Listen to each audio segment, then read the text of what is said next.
ওয়ালাইকুম আসসালাম ভাইয়া। কেমন আছেন সবাই? আলহামদুলিল্লাহ ভালো আছি ভাইয়া। ওকে, আলহামদুলিল্লাহ। সবাইকে অসংখ্য ধন্যবাদ এবং আন্তরিক মোবারকবাদ জানিয়ে আমাদের ক্লাসটা শুরু করতে যাচ্ছি। যে সবাই আমাদের উপর বিশ্বাস রেখেছেন, আস্থা রেখেছেন আইএলটিএস এর জন্য। আল্লাহ তাআলা যেন আপনাদের সবাইকে কামিয়াব করেন এবং হচ্ছে যার যে টার্গেট তার চেয়ে যেন বেশি ভালো স্কোর হয়, এই শুভকামনা জানিয়ে আমাদের ক্লাসটি এখানেই শেষ নয়, শুরু করছি। ওকে, আজকে আমি বেসিক কিছু ইনফরমেশন বলবো, যেটা এরপরে হোপফুলি আর কখনো বলতে হবে না। সো এই বেসিক ইনফরমেশন খুবই সংক্ষেপে বলবো, এরপরে আমরা আমাদের রিডিং মেইন ক্লাসে চলে যাব। সো বেসিক যে ইনফরমেশন গুলো বলবো, যাদের অলরেডি জানা আছে তারা বিরক্ত হবেন না, একটু রিভাইজ করে নেন। আর যারা হয়তো না জানেন, হোপফুলি সবাই জানেন, কিন্তু হয়তো যদি দুই একজন এরকম থাকেন যে জানেন না, তাদের যেন মানে কোনো ধরনের কনফিউশন না থাকে, এজন্য আমি জাস্ট খুবই সংক্ষেপে এই এই বেসিক কথাগুলো বলছি। দেখেন, আইএলটিএস হচ্ছে আমাদের 4টা পার্ট থাকে, এটা আমাদের সবারই জানা। যে 2টা মাধ্যমে পরীক্ষা হয়, একটু লিখে রাখি। সবাই যে কাজটা করবেন, পড়াশোনাগুলো একটু গুছিয়ে করবেন। গুছিয়ে গুছিয়ে বলতে কি, যে লিসনিং, রিডিং, রাইটিং, স্পিকিং প্রত্যেকটার জন্য আলাদা খাতা বানাবেন, আলাদা করে নোট করার জন্য আলাদা হচ্ছে পেপার রাখবেন, বা বই যেভাবে আছে একটু গুছিয়ে রাখবেন আর কি। যেমন আমার ফার্স্ট সাজেশন যেটা বললাম, যে প্রত্যেকটা মডিউলের জন্য আলাদা আলাদা খাতা বানাবেন। যেমন লিসনিং এর জন্য একটা, রিডিং এর জন্য একটা, রাইটিং এর জন্য একটা, আর 4 নাম্বার হচ্ছে স্পিকিং এর জন্য। ওকে, যেটা বলছিলাম, যে আমাদের 4টা মডিউল পরীক্ষা হয়, 2 ভাবে পরীক্ষা দিতে হয়। একটা হচ্ছে পেপার বেসড, আর একটা হচ্ছে কম্পিউটার বেসড। পেপার বেসডটা হচ্ছে কিরকম, যেরকম বলবো মোটামুটি ঠিক সেরকম। প্রথমে হচ্ছে পেপার বেসের কথা বলতেছি। পেপার বেসে লিসনিং, রিডিং, রাইটিং এই 3টা পরীক্ষায় একদিনে দিতে হয়। লিসনিং, রিডিং, রাইটিং এগুলো একদম concrete rules. This will never be changed, ইনশাআল্লাহ এগুলো কখনোই চেঞ্জ হবে না। 1 নাম্বার হচ্ছে লিসনিং দিয়ে আপনার পরীক্ষাটা শুরু হবে, এরপর হচ্ছে রিডিং, এরপর হচ্ছে রাইটিং। সবগুলোতে লিসনিং এবং রিডিং এখানে 40টা করে কোশ্চেন থাকে, 40 কোশ্চেন। আর কি কি কোশ্চেন আসে, কিভাবে ওগুলো আনসার করতে হয়, এগুলো তো আমরা টপিক ওয়াইজ বা ক্লাস ওয়াইজ আলোচনা করবই। জাস্ট একদম বেসিক ইনফরমেশন যেগুলো হচ্ছে প্রায় সবাই জানেন, তারপরেও কেউ যদি না জানা থাকে ডিসকাস করতেছি। লিসনিং এ 40টা কোশ্চেন থাকে। টাইম কতক্ষণ? টাইম নিয়ে আপনাকে কোনো ধরনের চিন্তা করতে হবে না। টাইম টাইম হচ্ছে ওই আপনি যে হেডফোনে শুনবেন, স্পিকারই আপনাকে বলে দিবে যে you have 1 minute to take your preparation, অথবা হচ্ছে লাস্টে 10 মিনিটস আপনাকে দেওয়া হবে। এটা ধরেন 28 টু 31 মিনিটস এর মতো আপনাকে শুনতে হবে। আর লাস্টে 10 মিনিটস দেওয়া হবে, আনসার ট্রান্সফার করার জন্য। লাস্টের 10 মিনিটস দেওয়া হবে আনসার ট্রান্সফার করার জন্য। এই লাস্টের 10 মিনিটস যে আনসার ট্রান্সফার করার জন্য দেওয়া হবে, কি আর বলবো ভাই, দুঃখের কথা, অনেক স্টুডেন্ট আছে, ইভেন আমি 2টা চাক্ষুষ প্রমাণও পেয়েছি, যে আমার কাছে সেকেন্ড টাইম কোচিং করতে এসেছে, বলছে ভাই আমি আগের বার পরীক্ষা দিছি, আমি ভেবেছিলাম যে রিডিং এর লাস্টের 10 মিনিট হচ্ছে আনসার ট্রান্সফার করার জন্য সময় থাকে, এজন্য আমি আনসার ট্রান্সফার করিনি। শেষ বসেছিলাম যে 1 ঘন্টা পরে তো আমাকে 10 মিনিট সময় দিবেই, কিন্তু যেহেতু রিডিং এ আনসার ট্রান্সফারের সময় সে পায়নি, সে হচ্ছে খাতায় সব লিখে রেখেছে বা প্রশ্নের উপর সব লিখেছে, কিন্তু মেইন যে আনসার শিট সেখানে লিখতে পারে নাই। আর লিসনিং এর যে 10 মিনিট দেওয়া হবে, রিডিং এ সেই 10 মিনিট আপনি পাবেন না। তাহলে রিডিং এর টোটাল সময়টা কত? 60 মিনিটস। এখন পরীক্ষাটা শুরু হবে কয়টায়? আপনার লিসনিং পরীক্ষাটা আপনাকে যখন রেজিস্ট্রেশন করবেন, পেপার বেসড এর কথা বলতেছি, পেপার বেসড, যারা পেপার বেসড এক্সাম দিবেন, লিসনিং এর জন্য হচ্ছে বলা হয় 11:30 থেকে একটার মধ্যে আপনাকে ওখানে পৌঁছে এনরোলমেন্ট করার জন্য বা হচ্ছে ওদেরকে নোটিশ করার জন্য যে আপনি যে এসেছেন, আপনার উপস্থিতি জানান দেওয়ার জন্য যে আমি এসেছি। যেহেতু এই সমস্ত কথা পরবর্তীতে হবে না, এই জন্য আমি হচ্ছে ক্লিয়ার করে নিচ্ছি যে 11:30 থেকে 1টার মধ্যে। তারও আগে আসতেছি যে ভাই আইএলস পরীক্ষা দেওয়ার জন্য কি লাগে। আইএলস পরীক্ষা দেওয়ার জন্য শুধুমাত্র আপনার পাসপোর্টটা হইলেই আপনি পরীক্ষা দিতে পারবেন।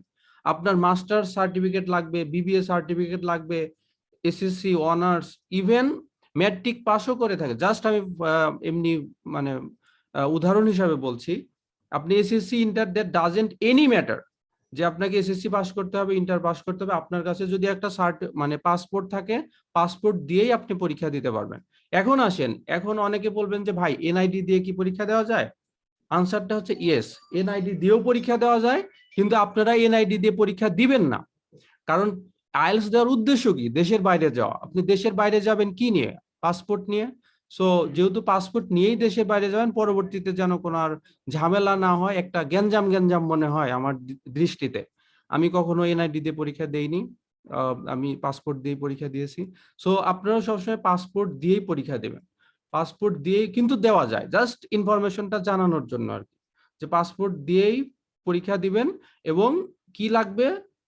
পাসপোর্টটা দিয়ে শুধু টাকা লাগবে 18,750 টাকা।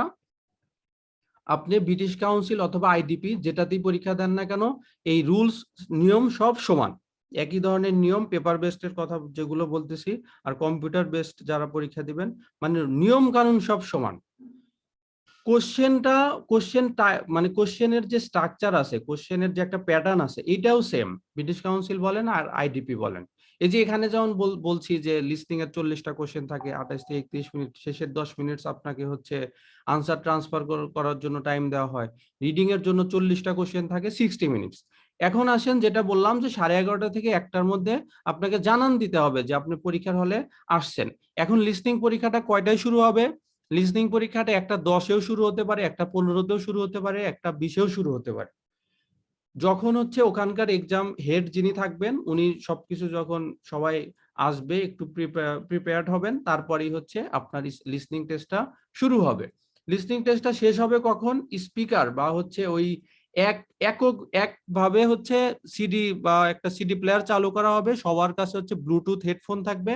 সেই ব্লুটুথ হেডফোনের মাধ্যমে সবাই শুনবেন লিসনিংটা এবং পরীক্ষা দিবেন। বাসায় আমরা যেরকম ভাবে ইউটিউব থেকে শুনে শুনে প্র্যাকটিস করি ক্যামব্রিজের কোশ্চেন গুলো, এখানেও সেম টাইপস এর পরীক্ষা। অনেক সময় দেখবেন সেম টাইপস এর এই আপনি বাসায় যে যাদের কণ্ঠ শুনে শুনে ক্যামব্রিজ থেকে প্র্যাকটিস করছেন লিসনিং, ফাইনালেও যে দেখবেন ওই কণ্ঠটাই আপনি পাচ্ছেন। এখন আসেন রিডিং এর ক্ষেত্রে। রিডিং এর 40টা কোশ্চেন থাকবে, 60 মিনিট থাকবে। রিডিং এর 40টা কোশ্চেনের মধ্যে আপনার 3টা প্যাসেজ থাকবে। একটু লিখে রাখেন, যদিও জানেন তারপরেও আপনার কাজে লাগবে। কেন কাজে লাগবে? আপনার হচ্ছে পরবর্তীতে এগুলো রিসার্চ করার ক্ষেত্রে বা আপনার কোন প্যাসেজে কি রকম নিয়ম মেনে কাজ করবেন। সো এই জন্য আপনি একটু কাইন্ডলি জানা থাকলে একটু লিখে রাখেন।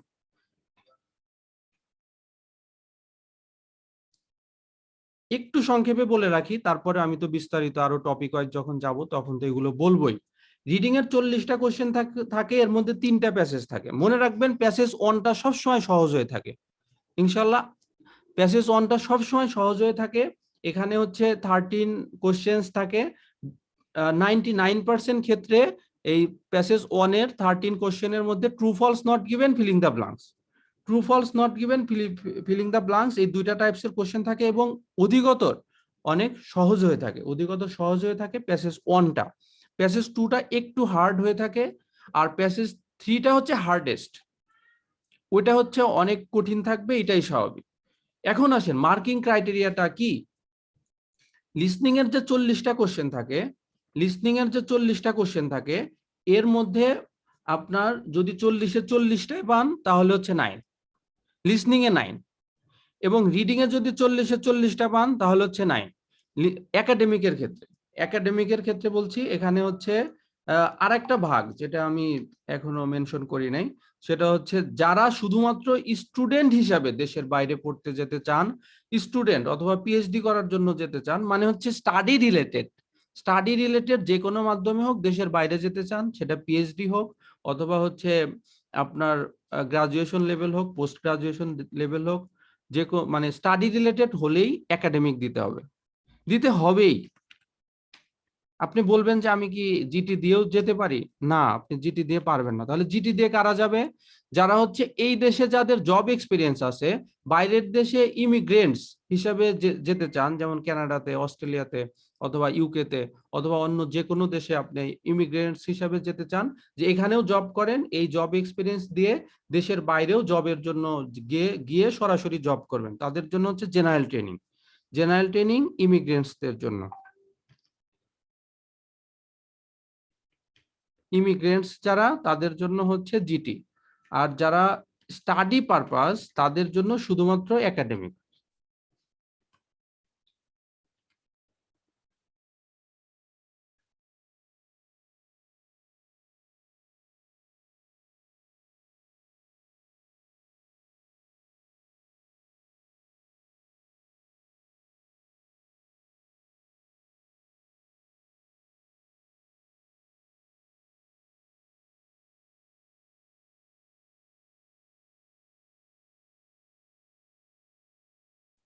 ওকে, আমি একটু পরেই দিচ্ছি যে আপনার লিসনিং এ কয়টা কোশ্চেন হলে কত মার্কস হয়। যেমন হচ্ছে বললাম 30টা হলেই আপনি 7 পাবেন, রিডিং এ 30টা হলেই লিসনিং এ 7 পাবেন। যদি 23টা কোশ্চেন আপনার কারেক্ট হয় তাহলে হচ্ছে রিডিং এ আপনি 6 পাবেন। যদি 27টা হয় তাহলে হচ্ছে 6.5 পাবেন। 30 যদি হয় একাডেমিকের ক্ষেত্রে তাহলে হচ্ছে আপনি রিডিং এ 7 পাবেন। এটা আমি আরো আমাদের যে মেইন গ্রুপ আছে ওখানে আমি একটু পরে দিয়ে দিচ্ছি, আমাদের টিম মেম্বাররা দিয়ে দিচ্ছে। ওকে, যেটা বলতেছিলাম যে দুইটা টাইপসের আইএলটিএস, একটা হচ্ছে একাডেমিক আর একটা হচ্ছে জিটি। একাডেমিক আর জিটির মধ্যে ডিফারেন্সটা কি? লিসনিং এবং স্পিকিং, এটার মধ্যে বিন্দু মাত্র কোনো ডিফারেন্স নাই, 100% সেম। লিসনিং আর স্পিকিং একদম সেম, কোনো ধরনের ডিফারেন্স নাই। শুধুমাত্র রাইটিং এর টাস্ক 1, রাইটিং এর টাস্ক 1 এটার মধ্যে ডিফারেন্স আছে। যারা হচ্ছে জিটি পরীক্ষা দিবেন, তিনটা টাইপসের লেটার লিখতে হয় টাস্ক 1-এ, formal letter, informal letter, semi formal letter. আর হচ্ছে যারা একাডেমিক তাদের জন্য হচ্ছে 7টা টাইপসের আপনার ম্যাপ থাকতে পারে অথবা টেবিল থাকতে পারে অথবা বাই চার্ট, পাই চার্ট অথবা হচ্ছে আপনার ফ্লো চার্ট। এই টাইপসের 7টা টাইপসের কোশ্চেন থাকতে পারে টাস্ক 1-এর জন্য। এগুলো প্রত্যেকটা 7টা টাইপস ইনশাআল্লাহ আমরা ডিসকাস করব। শুধুমাত্র টাস্ক 1-এর ক্ষেত্রে ডিফারেন্স আর হচ্ছে জিটির যে রিডিং আছে, রিডিং এর কোশ্চেনটা ডিফারেন্ট। রিডিং এর কোশ্চেনটা ডিফারেন্ট, মানে মেজর ডিফারেন্সটা কি? মেজর ডিফারেন্সটা হচ্ছে রিডিং এর যে নাম মার্কিং ক্রাইটেরিয়া। এই যে একাডেমিকের ক্ষেত্রে 30টা হইলেই 7, আর যদি জিটির ক্ষেত্রে 30টা হয় 6। কেন কেন এই মার্কিং ক্রাইটেরিয়ার মধ্যে ডিসক্রিমিনেশন? কারণ হচ্ছে জিটির কোশ্চেনগুলো কম্পারেটিভলি একটু ইজিয়ার হয়ে থাকে, একটু ইজিয়ার ঠিক আছে, সহজ ঠিক আছে, কিন্তু দুইটা ভুল হলেই তো অনেক আপনার 2 পয়েন্ট স্কোর কমে গেল। সো এই হচ্ছে আমাদের মোটামুটি বেসিক ইনফরমেশন। আর স্পিকিং যারা পেপার বেসড পরীক্ষা দিবেন তাদের স্পিকিং পরীক্ষাটা পরে হবে। আগে আমাদের সময় হচ্ছে এটা অটো মেইল চলে আসতো, ঠিক করা যেত না। আমরা যখন 3.5 বছর আগে পরীক্ষা দিয়েছি তখন এটা ঠিক করা যেত না যে আমি কি আগে পরীক্ষা দেব নাকি পরে পরীক্ষা দেব। কিন্তু এখন এটা ঠিক দেখে দেখে ঠিক করা যায় যে আপনি কোন সেন্টারে পরীক্ষা দিবেন, কয়টার সময় পরীক্ষা দিবেন, সব আপনার নিজের মতো করে আপনি সিলেক্ট করতে পারবেন। স্পিকিং এর পরীক্ষাটা কি আপনি লিসনিং, রিডিং, রাইটিং এর আগে দিবেন নাকি স্পিকিং এর পরীক্ষাটা আপনি লিসনিং, রিডিং, রাইটিং এর পরে দিবেন। যারা কম্পিউটার বেসড পরীক্ষা দিবেন, আমাদের এখানেই ভাই আছেন একজন, উনি কম্পিউটার বেসড পরীক্ষা দিবেন, লিসনিং, রিডিং, রাইটিং এর ওই দিনই একই দিনে আপনার স্পিকিং পরীক্ষাটাও ওই একই দিনে হয়ে থাকে। এখন আসেন, স্পিকিং পরীক্ষাটা আবার দুইটা মেথডে হয়ে থাকে। একটা হচ্ছে ফেস টু ফেস আর আরেকটা হচ্ছে আপনার জুম মিটিং এর মাধ্যমে, এই যে আমরা জুম মিটিং এর মাধ্যমে কথা বলছি বা পড়াশোনা করতেছি সেম ওয়েতে, শুধুমাত্র এখানে আমরা বোর্ড দেখতে পাচ্ছি বা এখানে আমরা হচ্ছে এখানে স্ক্রিন শেয়ার করছি, আর ফাইনাল পরীক্ষায় আপনি টিচারের ফেস দেখতে পারবেন, ফেস টু ফেস কথা বলবেন। সো আমি দুইটা মাধ্যমেই পরীক্ষা দিয়ে দেখেছি, জাস্ট পড়ানোর পারপাসে যেন আমার এক্সপিরিয়েন্স থাকে। সো দুটোই হচ্ছে সেম মনে হয়, কোনো ধরনের ডিফারেন্স মনে হয় না। এই যে আমরা কথা বলছি একজন আরেকজনের সাথে, বা আমরা যে ফোনে কথা বলি, এখন তো দুনিয়ার সব মানুষ ফোনে কথা বলে অভ্যস্ত। এছাড়া আমরা মেসেঞ্জার, ভাইবার, হোয়াটসঅ্যাপ সমস্ত কিছুতে ভিডিও কলেও আমরা কথা বলে অভ্যস্ত। সো এগুলোর চেয়েও সহজ। সো স্পিকিং এর ক্ষেত্রে ফেস টু ফেসে আপনার কি করতে হবে, পাসপোর্ট নিয়ে একটা আপনি সেন্টার যেটাই হোক না কেন সেখানে যাবেন, যে পাসপোর্টই আপনার একমাত্র অবলম্বন। এছাড়া আপনি ফাইনাল পরীক্ষা এক্সাম হলে পাসপোর্ট ছাড়া আর আর হচ্ছে এই যে পেন্সিল টেন্সিল এগুলা কলম এগুলা নিয়ে যেতে পারবেন।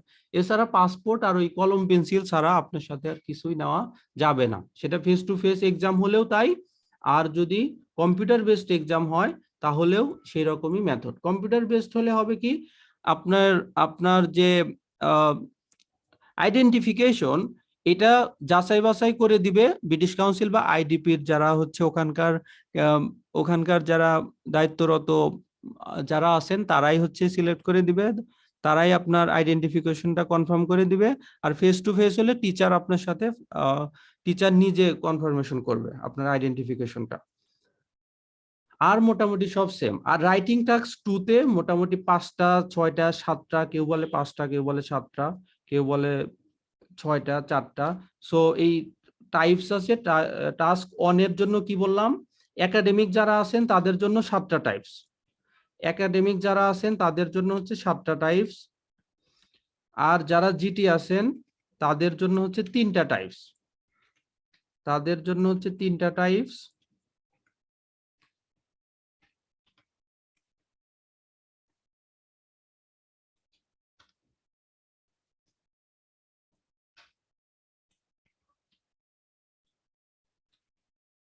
ওকে, আর টাস্ক 2 তে হচ্ছে সেম, যারা একাডেমিক অথবা জেনারেল ট্রেনিং যাহাই পরীক্ষা হোক না কেন, টাস্ক 2 এর কোশ্চেনটা সবসময় সেম হবে।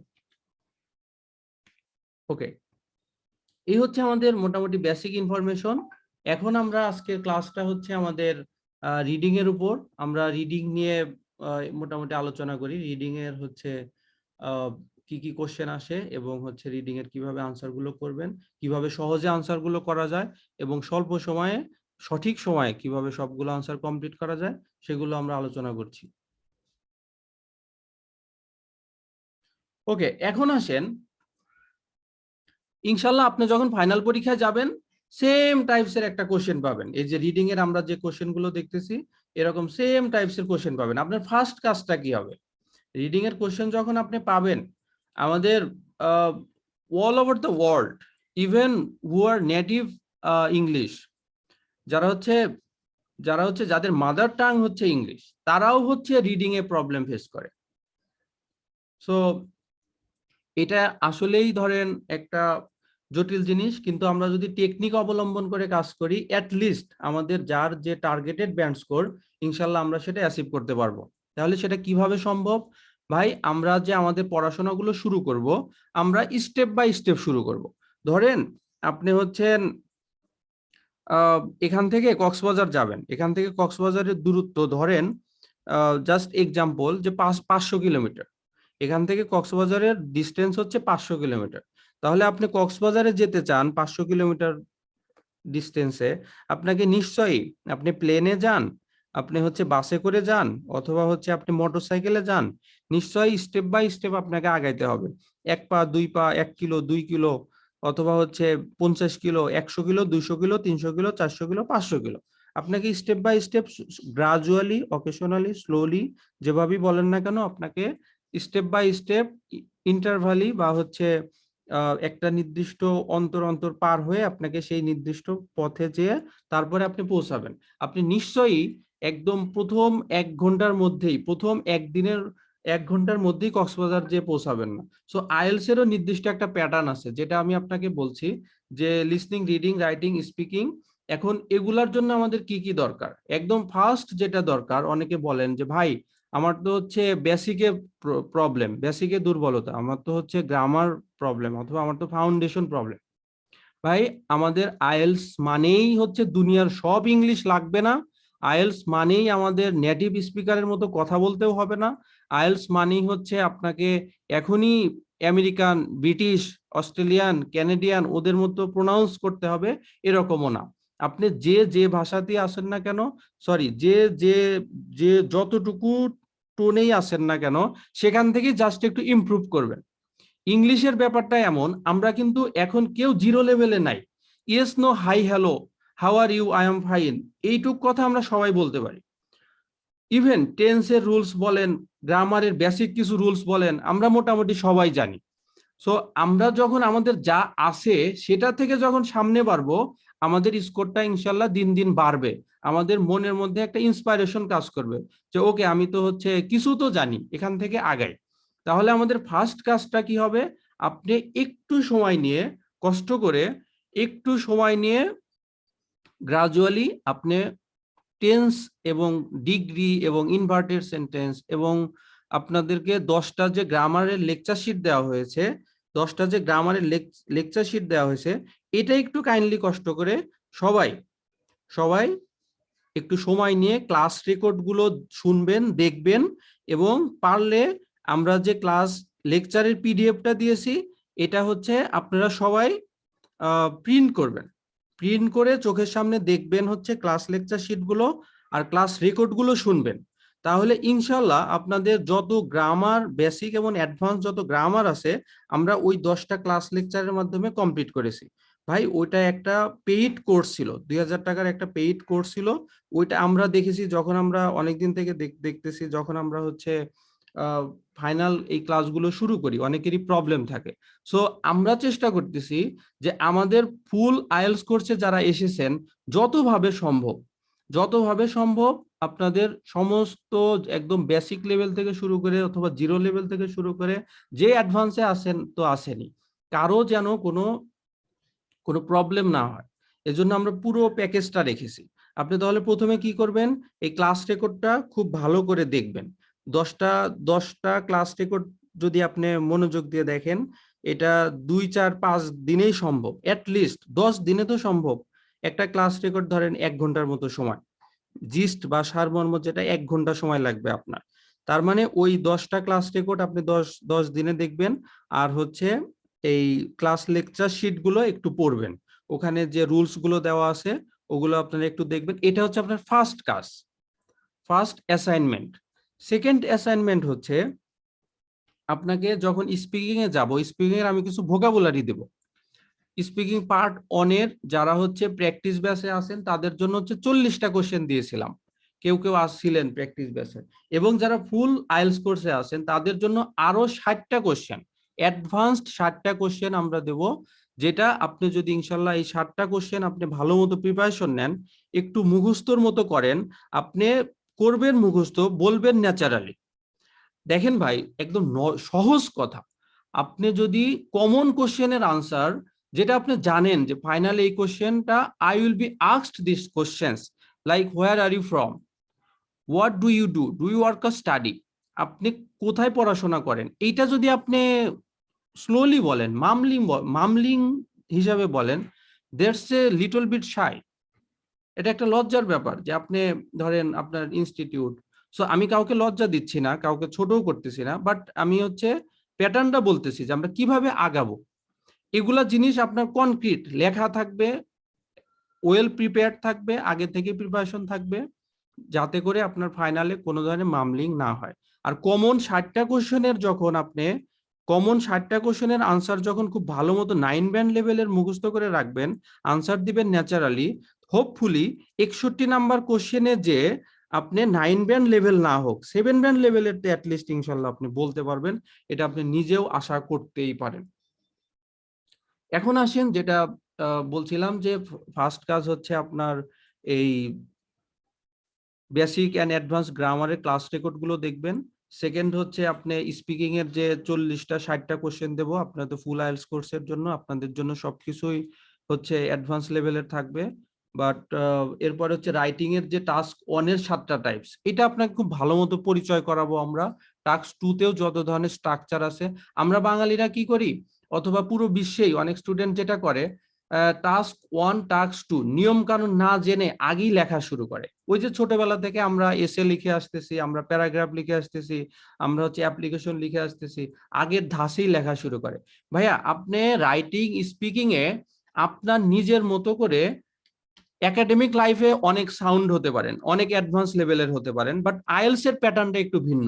এটা হচ্ছে আপনাকে একটু শিখতে হবে। এখানে আইএলস এর রাইটিং এর যে 4টা মার্কিং ক্রাইটেরিয়া আছে, যে 1 নাম্বার হচ্ছে টাস্ক রেসপন্স, কোহেশন এন্ড কোহিয়ারেন্স, এরপরে হচ্ছে গ্রামার, আর একটা হচ্ছে ভোকাবুলারি। আপনি গ্রামারে হাজার ভালো হন, ভোকাবুলারিতে হাজার ভালো হন, পুরো ডিকশনারি আপনার মুখস্থ হোক, কিন্তু টাস্ক রেসপন্স আর কোহেশন এন্ড কোহিয়ারেন্স যদি আপনি ভালো জানা না থাকে, ভাই আপনি হচ্ছে ওই প্রপার আপনার ডিজার্ট ব্যান্ড স্কোর পাবেন না। কেন?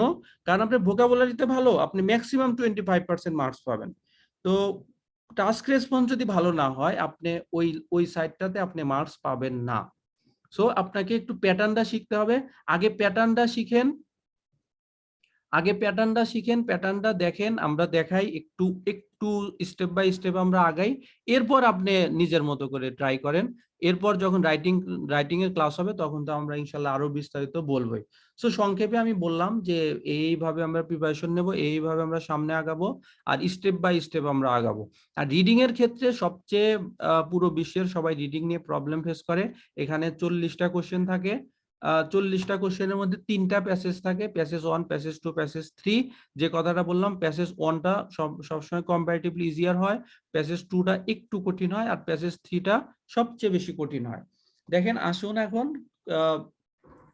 রিডিং এর 40টা যে কোশ্চেন থাকে, 3টা প্যাসেজ, এখানে 13 টাইপস এর কোশ্চেন থাকে।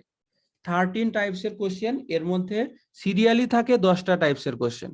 10টা টাইপস এর কোশ্চেন সিরিয়ালি থাকে, আর বাকি 3টা টাইপস এর কোশ্চেন সিরিয়ালি থাকে না। তাহলে আমরা দেখি 10টা টাইপস এর কোন কোশ্চেন গুলো সিরিয়ালি থাকে। ট্রু ফলস নট গিভেন কোশ্চেনটা সিরিয়ালি থাকে। এখন সিরিয়ালি থাকে মানে কি? সিরিয়ালি থাকতে মানে এমন, যেরকম বলবো কিছুটা ঠিক তেমন। ট্রু ফলস নট গিভেনটা সিরিয়ালি থাকে। কি বলবো তাহলে? ধরেন এখান থেকে 1 নম্বরের কোশ্চেন আসছে, তার মানে এর পরের থেকেই 2 নম্বরের কোশ্চেন, এর পরের থেকেই 3 নম্বরের কোশ্চেন, এর পরের থেকেই 4 নম্বরের কোশ্চেন। তাহলে কোন 10টা কোশ্চেন সিরিয়ালি থাকে? True false not given, multiple question, yes no not given, short answer question, matching heading, matching sentence ending, filling the blank, summary completion, note completion, table completion, sentence completion, এই সব কোশ্চেনই হচ্ছে filling the blanks. Summary completion হচ্ছে আপনার, summary মানে কি? Gist, সারমর্ম, main কথা, 2-3টা প্যারা থেকে একটা মেইন সামারি হয়ে থাকে, একটা লাইন হয়ে থাকে। সো এই সব যে 10টা কোশ্চেনের কথা বললাম, এগুলো সিরিয়ালি থাকে। আর কোনগুলো সিরিয়ালি থাকে না প্যাসেজে? Matching heading, name matching, matching information. যাদেরকে আমরা বই পাঠিয়েছি এবং হাতে পেয়েছেন, তারা হচ্ছে আমাদের বইয়ের 3 নাম্বার পেজেই এই কথাগুলো বলা আছে যে কোনগুলো সিরিয়ালি পাবেন আর কোনগুলো সিরিয়ালি পাবেন না। আর আমরা রিডিং এর ক্লাসে তো সবসময় প্রত্যেকটা কোশ্চেন টাইপস আলোচনা করব, আমরা তো এগুলো দেখাবো। তাহলে যে কথা বলছিলাম, আপনি যখন ইনশাল্লাহ ফাইনাল পরীক্ষায় যাবেন, তখন এরকম একটা কোশ্চেন হাতে পাবেন। আপনার ফার্স্ট কাজটা কি হবে? আপনার ফার্স্ট কাজটা হবে বিসমিল্লাহ বলে পরীক্ষাটা শুরু করবেন, বা কোশ্চেন পেপারটা হাতে নেবেন, আল্লাহর নাম নেবেন, যাতে আল্লাহ তাআলা আপনার ব্রেন খুলে দেন, সবকিছু সহজ করে দেন। এরপরে আপনি কি করবেন? সবার প্রথম কাজ হচ্ছে আপনি হেডিংটা পড়বেন। হেডিং, এখানে হেডিংটা কি আছে? হেডিং আছে হচ্ছে, ধরেন আমি এটাই আমার ফাইনাল পরীক্ষার কোশ্চেন, সবাই আমরা হাতে পেয়েছি আমাদের ফাইনাল পরীক্ষার কোশ্চেন। আমাদের ফার্স্ট কাজটা হচ্ছে শুধুমাত্র হেডিং পড়া, আর কিচ্ছু না। এখানে হেডিং পড়ে কি আছে? নাটমেগ। আরেকটা কথা বলে রাখছি, যে আমরা ফাইনাল পরীক্ষায় এরকম মানে লাখে কয়েকজন মানুষ পাওয়া যাবে কিনা যে 100% ভোকাবুলারি মিনিং সে জানে, খুব রেয়ার। সো আমাদের জন্য 2-4টা মিনিং জানা থাকবে না, 2-4টা ওয়ার্ড মিনিং জানা থাকবে না, এটাই স্বাভাবিক। কিন্তু রিডিং এর ক্ষেত্রে একটা মজার বিষয় হচ্ছে, আপনি যদি 2-4টা কোশ্চেনের মিনিং নাও জানেন, 2-4টা কোশ্চেনের মিনিং যদি নাও জানেন, তাও আপনার আনসার বের করা সম্ভব। এখানে ধরেন আছে নাটমেগ, আমি কিছুই জানি না, সত্যি কথা, মনে করেন বা ধরেন আমরা সবাই কিছুই জানি না, নাটমেগের অর্থ কিছুই জানি না, কিন্তু এই ধরনের যখন একটা চিহ্ন থাকবে হাইফেন জাতীয়, তার মানে হচ্ছে এটার একটা বিশ্লেষণ। এটার বিশ্লেষণটা কি, যে নাটমেগ এ ভ্যালুয়েবল স্পাইস, একটা মূল্যবান মশলা জাতীয় জিনিস। তাহলে নাটমেগ কি সেটার মিনিং তো আমার জানার দরকার নাই, এইটার মিনিং এখানে বিশ্লেষণ করে বলাই আছে। এছাড়া আপনি যখন রিডিং করতে যাবেন অনেক নতুন নতুন নাম পাবেন, নতুন নতুন জায়গার নাম পাবেন, নতুন নতুন গবেষণা রিসার্চার তাদের নাম পাবেন। আমাদের বাংলাদেশি নাম দেখে তো আমাদের অনেক ভালো লাগে, যে ডক্টর আব্দুল সালাম, অথবা হচ্ছে ডক্টর মোহাম্মদ ইউনুস, অথবা হচ্ছে ধরেন আপনার, মোট কথা বাঙালি সব নাম আমরা জানি, কিন্তু যখনই আমরা বিদেশি কোনো নাম শুনি আমাদের কাছে কঠিন মনে হয়। বিদেশি নামগুলা যেমন, নামগুলো কি, বিদেশি নামগুলো হচ্ছে যেমন হ্যামিল্টন মাসাকাজ্জা, যেটা আমরা জিম্বাবুয়ান প্লেয়ারের নাম শুনেছি অনেক আগে, কিন্তু এখন আমরা এই হ্যামিল্টন মাসাকাজ্জা শুনতে শুনতে আমাদের কানটা একটু ইজি হয়ে গেছে। আমরা যখন শুরুতে এই নামটা পড়েছি তখন কি আমাদের নামটা পড়ে কি ভালো লাগতো না কঠিন মনে হতো? সবাই বলেন, এই নামটা কি সহজ না কঠিন? সো আপনি যখন রিডিং পড়তে যাবেন, রিডিং এর প্যাসেজ পড়তে যাবেন, আপনার কাছে তো ভাই বিদেশি নামগুলো কঠিনই লাগবে, কিন্তু আপনার জায়গা যেটাই হোক, আপনি একটা সহজ জায়গার নাম মনে করেন না, যে ওকে যাই এই নাম যাই হোক আমি তারে ধরে নিলাম একটা নাম হিসাবে। আমার তো নাম যাই হোক ওটা পড়ার দরকার নেই, আমার হচ্ছে মিনিংটা দরকার।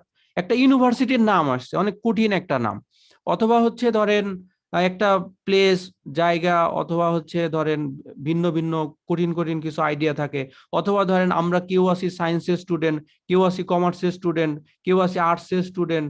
সো যখন টেকনোলজিক্যাল কোনো ঘটনা আসে আমাদের কাছে কঠিন মনে হয়, যখন রিসার্চ রিলেটেড কোনো ঘটনা আসে আমরা তো ওই সম্পর্কে কখনো পড়াশোনা করিনি, সো ওগুলো একটু কঠিন মনে হয়। ইভেন ইভেন ধরেন যারা বিজনেসের স্টুডেন্ট, কিছু কিছু অ্যাডমিনিস্ট্রেটিভ কোনো কোনো কোশ্চেন আছে, ওগুলাও দেখবেন একটু কঠিন হিসাবে থাকে। ভাই এটা একটু কঠিন, এই জন্যই তো এটার এত ভ্যালু।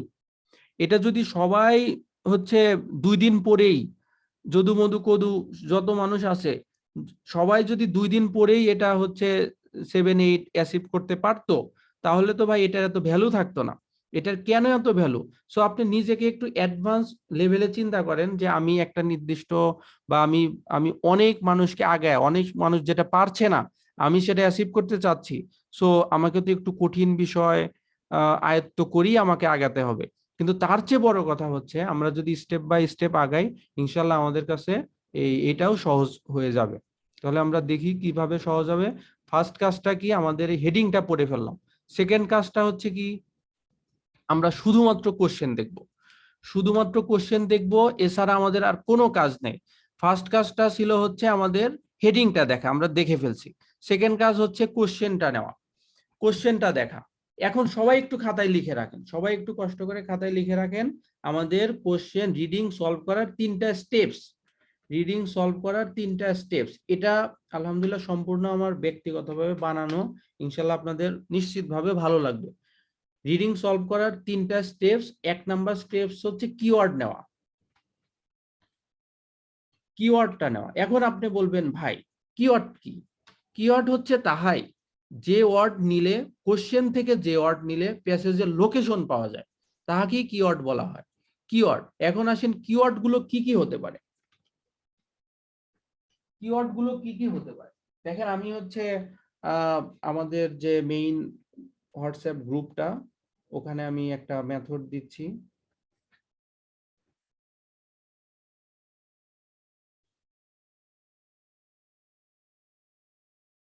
রিডিং সলভ করার যে ইজিয়েস্ট ওয়ে বা হচ্ছে মেথড,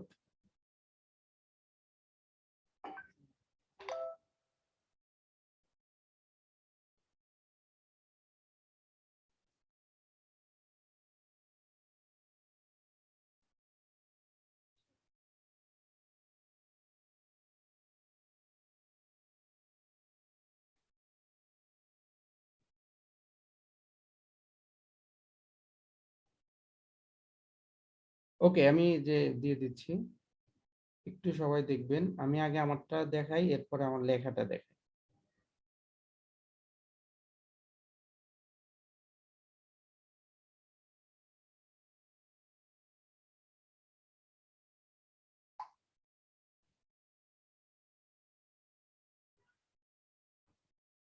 ওকে, দেখেন ডিএসসি গ্রুপে ওটা একটু পর দেখাচ্ছি। তাহলে কিওয়ার্ড গুলো কি কি হতে পারে? কিওয়ার্ড গুলো কি কি হতে পারে? কিওয়ার্ড হলো হচ্ছে, দেখেন, 1 নাম্বার কিওয়ার্ড হচ্ছে কোনো একটা প্রপার নাউন। যে কোনো প্রপার নাউন আমাদের কিওয়ার্ড হতে পারে, প্রপার নাউন। এরপরে হচ্ছে যে কোনো প্রপার নাউনের মধ্যে ধরেন মানুষের নামও হতে পারে, অথবা জায়গার নামও হতে পারে, জায়গার নাম, মানুষের নাম, অথবা কোনো রিসার্চারের নাম, মানে নেম, যে কোনো নেম, হ্যাঁ, জায়গার নাম, মানুষের নাম, যে কোনো সাল, year, year or any number, year or any number, যে কোনো নাম্বারই হোক না কেন সেটা হচ্ছে আমাদের জন্য কিওয়ার্ড। কারণ দেখেন, এখানে যখন আমরা যে কোনো নাম্বার দেখব, হোপফুলি এই নাম্বারটা আমাদের খুব সহজে ক্রিকেট বলকে ফুটবলের মতো মনে হবে যখন আমরা কোনো নাম্বার দেখব। এই যে যেমন ধরেন এখানে আছে 16 সেঞ্চুরি, এখানে আছে 17 সেঞ্চুরি, এখানে আছে হচ্ছে ধরেন 1770। সো এই হচ্ছে নাম্বার, এই নাম্বারগুলো আমাদের চোখে সহজে ধরা পড়বে। সো এগুলো হচ্ছে আমাদের সবচেয়ে বড় কিওয়ার্ড। তাহলে হচ্ছে প্রপার নাউন, এনি নাম্বার, তারপর হচ্ছে ইটালিক অথবা বোল্ড করা কোনো ওয়ার্ড, ইটালিক অর বোল্ড করা এনি ওয়ার্ড, ইটালিক অথবা বোল্ড ওয়ার্ড। এরপরে হচ্ছে কোনো অ্যাডজেক্টিভ অথবা অ্যাডভার্ব, অ্যাডজেক্টিভ অথবা অ্যাডভার্ব। ভাই অনেক সেন্টেন্স পাবেন যেখানে আমার এগুলা কথা কোনো কাজে দিচ্ছে না, প্রপার নাউনও পাবেন না, ইটালিক বোল্ড করা ওয়ার্ডও পাবেন না, নাম্বারও পাবেন না, অ্যাডজেক্টিভ অ্যাডভার্ব তো থাকবে, বাট ওটা খুব জুতের না। তখন আপনি কি করবেন? মিনিংটা নেবেন।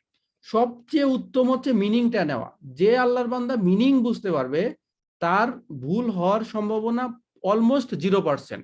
আপনি এখান থেকে মিনিংটা নেবেন আর হচ্ছে কোশ্চেন থেকে মিলাবেন। তাহলে আমাদের ফার্স্ট কাজটা হচ্ছে কি? কিওয়ার্ড। সেকেন্ড কাজটা হচ্ছে কি? লোকেশনটা নেওয়া। লোকেশন মানে কি? যে এই কোশ্চেনটা, এই ওয়ার্ডটা কোথায় আছে, এই কোশ্চেনটা এই ওয়ার্ডটা কোথায় আছে। ফর ইনস্ট্যান্স, ফর এক্সাম্পল, যে এই 1770 সালে nutmeg plants were secretly taken to, চুপে চুপে নাটমেগ প্লান্টসকে চুপে চুপে কোথায় নিয়ে যাওয়া হয়েছিল? ওয়ার সিক্রেটলি টেকেন টু, চুপে চুপে কোথায় নিয়ে যাওয়া হয়েছিল। এটা কত সালের ঘটনা? 1770 সালের ঘটনা। সো এটা কি 1770 সাল ছাড়া হওয়া কি সম্ভব? কখনোই সম্ভব না। সো আপনি ডিরেক্ট চলে যাবেন যে 1770 কই আছে, 1770 অরটা কোথায় আছে।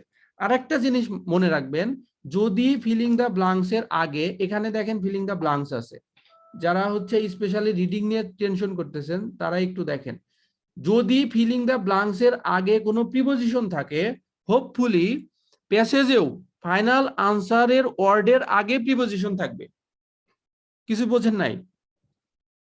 যদি ফিলিং দ্য ব্লাঙ্কস এর আগে প্রিপজিশন থাকে, হোপফুলি ফাইনাল প্যাসেজেও প্রিপজিশনের আগেই ফিলিং দ্য ব্লাঙ্কসটা থাকবে। যদি যদি এই যে ব্লাঙ্কস এর আগে, মানে হচ্ছে এই এখানে যে ফিলিং দ্য ব্লাঙ্কস এর আগের অর্থটা কি? প্রিপজিশন। সো আমরা হচ্ছে ফাইনালেও যে প্যাসেজে যে সেন্টেন্সটা পাবো সেখানেও এই প্রিপজিশনের পরই আনসারটা থাকবে। ওকে, এখানে দেখেন আমরা একটু একটু খালি তো থিওরিটিক্যাল বললে হবে না, একটু প্র্যাকটিক্যালিও দেখাই যেন পরবর্তীতে ভবিষ্যতে মনে থাকে ভালো। এখানে দেখেন 1770 nutmeg plants were secretly taken to, nutmeg প্লান্টসটাকে চুপে চুপে নিয়ে যাওয়া হয়েছিল। কোথায় নিয়ে যাওয়া হয়েছিল? একটু সবাই দেখেন তো বইয়ের মধ্যে যে 1770টা কোথায় আছে, কেউ একটু দেখেন তো, পান নাকি কেউ? 1770টা কোথায় আছে? যে এটা বলতে পারবেন তাকে আমরা কোনো পুরস্কারই দেব না। যে এটা বলতে পারবেন তাকে কোনো পুরস্কারই দেব না আমরা, ইনশাল্লাহ, নিশ্চিত করে বলতেছি। ওকে, সেকেন্ড লাস্ট প্যারা। ওকে, তাহলে দেখেন যে ইন 1770 এ ফ্রেঞ্চম্যান নেম পাইরি পয়ভার। ভাইরে আমার দাঁত মুখ সব ভাঙে যেতেছে। পাইরি পয়ভার, জাস্ট ফান করলাম, জানি না ফান হলো কিনা। এ ফ্রেঞ্চম্যান নেম পাইরি পরিবার। ভাই এই নেম পাইরি পরিবার, আপনার কোনো দরকার নাই সহি উচ্চারণ করার। পাইরি পরিবার যে আপনাকে সহি উচ্চারণ করতে হবে, নো নিড। এটা যে নেমড, এটা তো লেখাই আছে নেমড, মানে তাকে ডাকা হতো বা তাকে চেনা হতো, যার নাম। আপনি যদি এইটা নেমড নাউন লেখা থাকতো, এই যে দেখেন প্রত্যেকটা ওয়ার্ডের, দুইটা ওয়ার্ডের প্রথম লেটারটা হচ্ছে capital letter. What does it mean? Capital letter means এটা হচ্ছে একজনের নাম। সো এটার মিনিং করার আপনার দরকার নাই। কিন্তু ইংলিশে আমার এটা অনেক বছরের অভিজ্ঞতা, আমি যেটা দেখে আসতেছি, যখন মানুষ এরকম বিদেশি একটা নাম দেখে ডরায় যে আমি তো এর মানে জানি না ভাই, এটা মনে করে একটা ভোকাবুলারি। সরি, সবার জন্য না। A Frenchman named successfully smuggled nutmeg plants to safety in Mauritius. তাহলে হচ্ছে দেখেন আমরা একটু মিলানো ট্রাই করি। এতে কি করছি? Smuggled nutmeg plants to safety in Mauritius. Secretly taken to, আচ্ছা যারা স্মাগল করে তারা কি হচ্ছে সবাইকে দেখায় দেখায় নিয়ে যায় নাকি হচ্ছে আপনার চুপে চুপে নিয়ে যায়? Smuggled nutmeg plants to safety.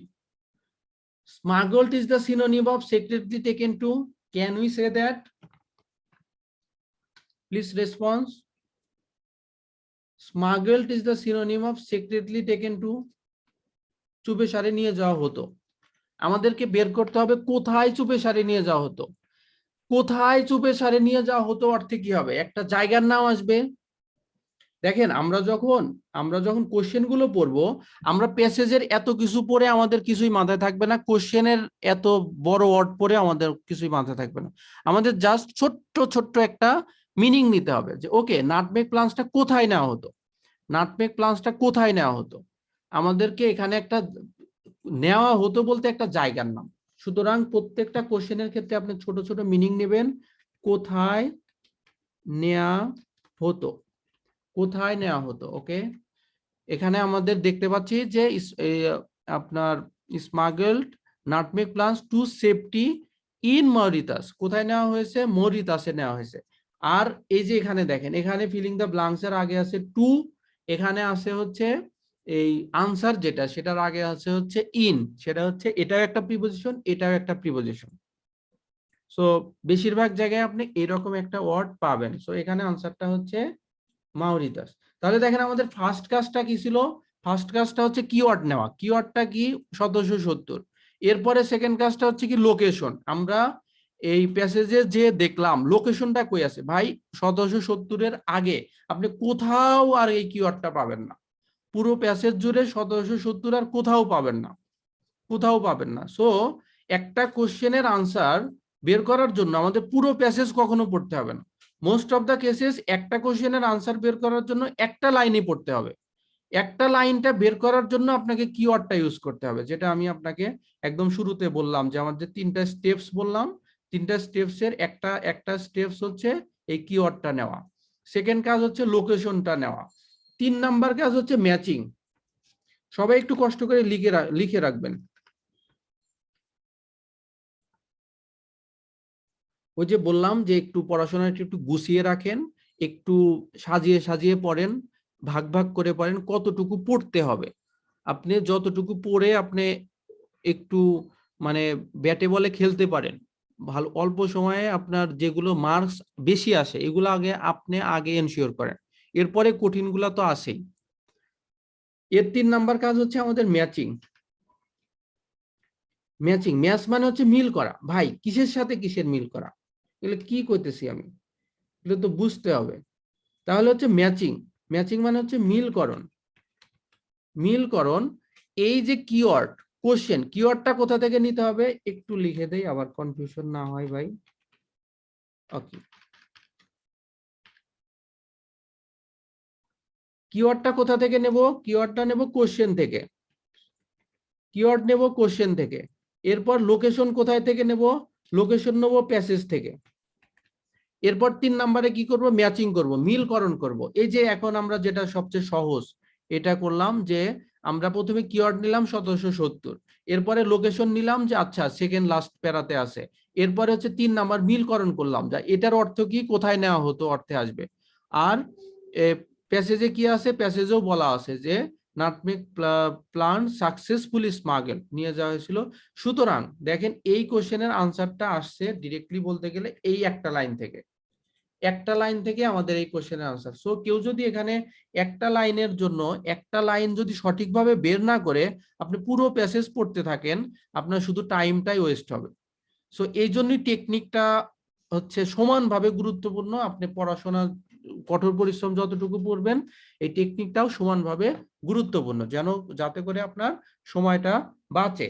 এরপরে দেখেন আমি কি বললাম, যে আপনার এই যদি ফিলিং দ্য ব্ল্যাঙ্কস এর আগে কোনো প্রিপোজিশন থাকে, মোস্ট প্রবাবলি আমরা মোস্ট প্রবাবলি এজন্যই বলি একটা সেফটি সিকিউর থাকার জন্য, যে আপনি যেন আমাকে পরে কোশ্চেন করতে না পারেন। কারণ ওই 5% এর ক্ষেত্রেও দুই এক জায়গায় হতেই পারে। অথবা হচ্ছে প্রিপোজিশনের পরে আবার আর্টিকেল থাকতে পারে, প্রিপোজিশনের পরে নাউনের আগে আবার অ্যাডজেক্টিভ থাকতে পারে। যেমন হচ্ছে I want to go a place, I want to visit a place. এখন প্লেসটা হচ্ছে নাউন, এটা হচ্ছে আর্টিকেল। আমি বললাম আর্টিকেলের পরে নাউন হয়। এখন আসছে পরীক্ষায় প্যাসেজে দেওয়া আছে I want to go a beautiful place, তাহলে বিউটিফুল তো অ্যাডজেক্টিভ, তাহলে মেইন তো বোঝাচ্ছে প্লেসটাকে, মেইন মেনশন করতেছে প্লেসটাকে। সো এইটুকু একটু বুঝতে হবে। আর একটা হচ্ছে ফিলিং দ্য ব্ল্যাঙ্কস, যেখানে আনসারটা হবে এই ফিলিং দ্য ব্ল্যাঙ্কস এর আগে যদি প্রিপোজিশন থাকে, এটা তো বললামই যে প্যাসেজেও প্রিপোজিশনের পরই আনসারটা থাকবে। ফিলিং দ্য ব্ল্যাঙ্কস এর আগে যদি কোনো আর্টিকেল থাকে, একদম মানে ভেরি ফ্রিকুয়েন্টলি এটা হয়েই থাকে যে ফিলিং দ্য ব্ল্যাঙ্কস এর আগে যদি আর্টিকেল থাকে, মোস্ট প্রবাবলি এই আর্টিকেলটার পরেই আনসারটা হবে। এখানে যেমন ধরেন মিডল এজেস আছে, নাটমেগ ওয়াজ ব্রট, নাটমেগকে নিয়ে যাওয়া হতো। আর একটা খুব খুব স্ট্রং একটা আমাদের আইডিয়া রাখতে হবে, মানে প্যারাফ্রেজিং এর জন্য, যে প্যাসেজে থাকবে প্যাসিভ অথবা অ্যাক্টিভ, প্যাসেজে থাকবে হয় অ্যাক্টিভে অথবা প্যাসিভে।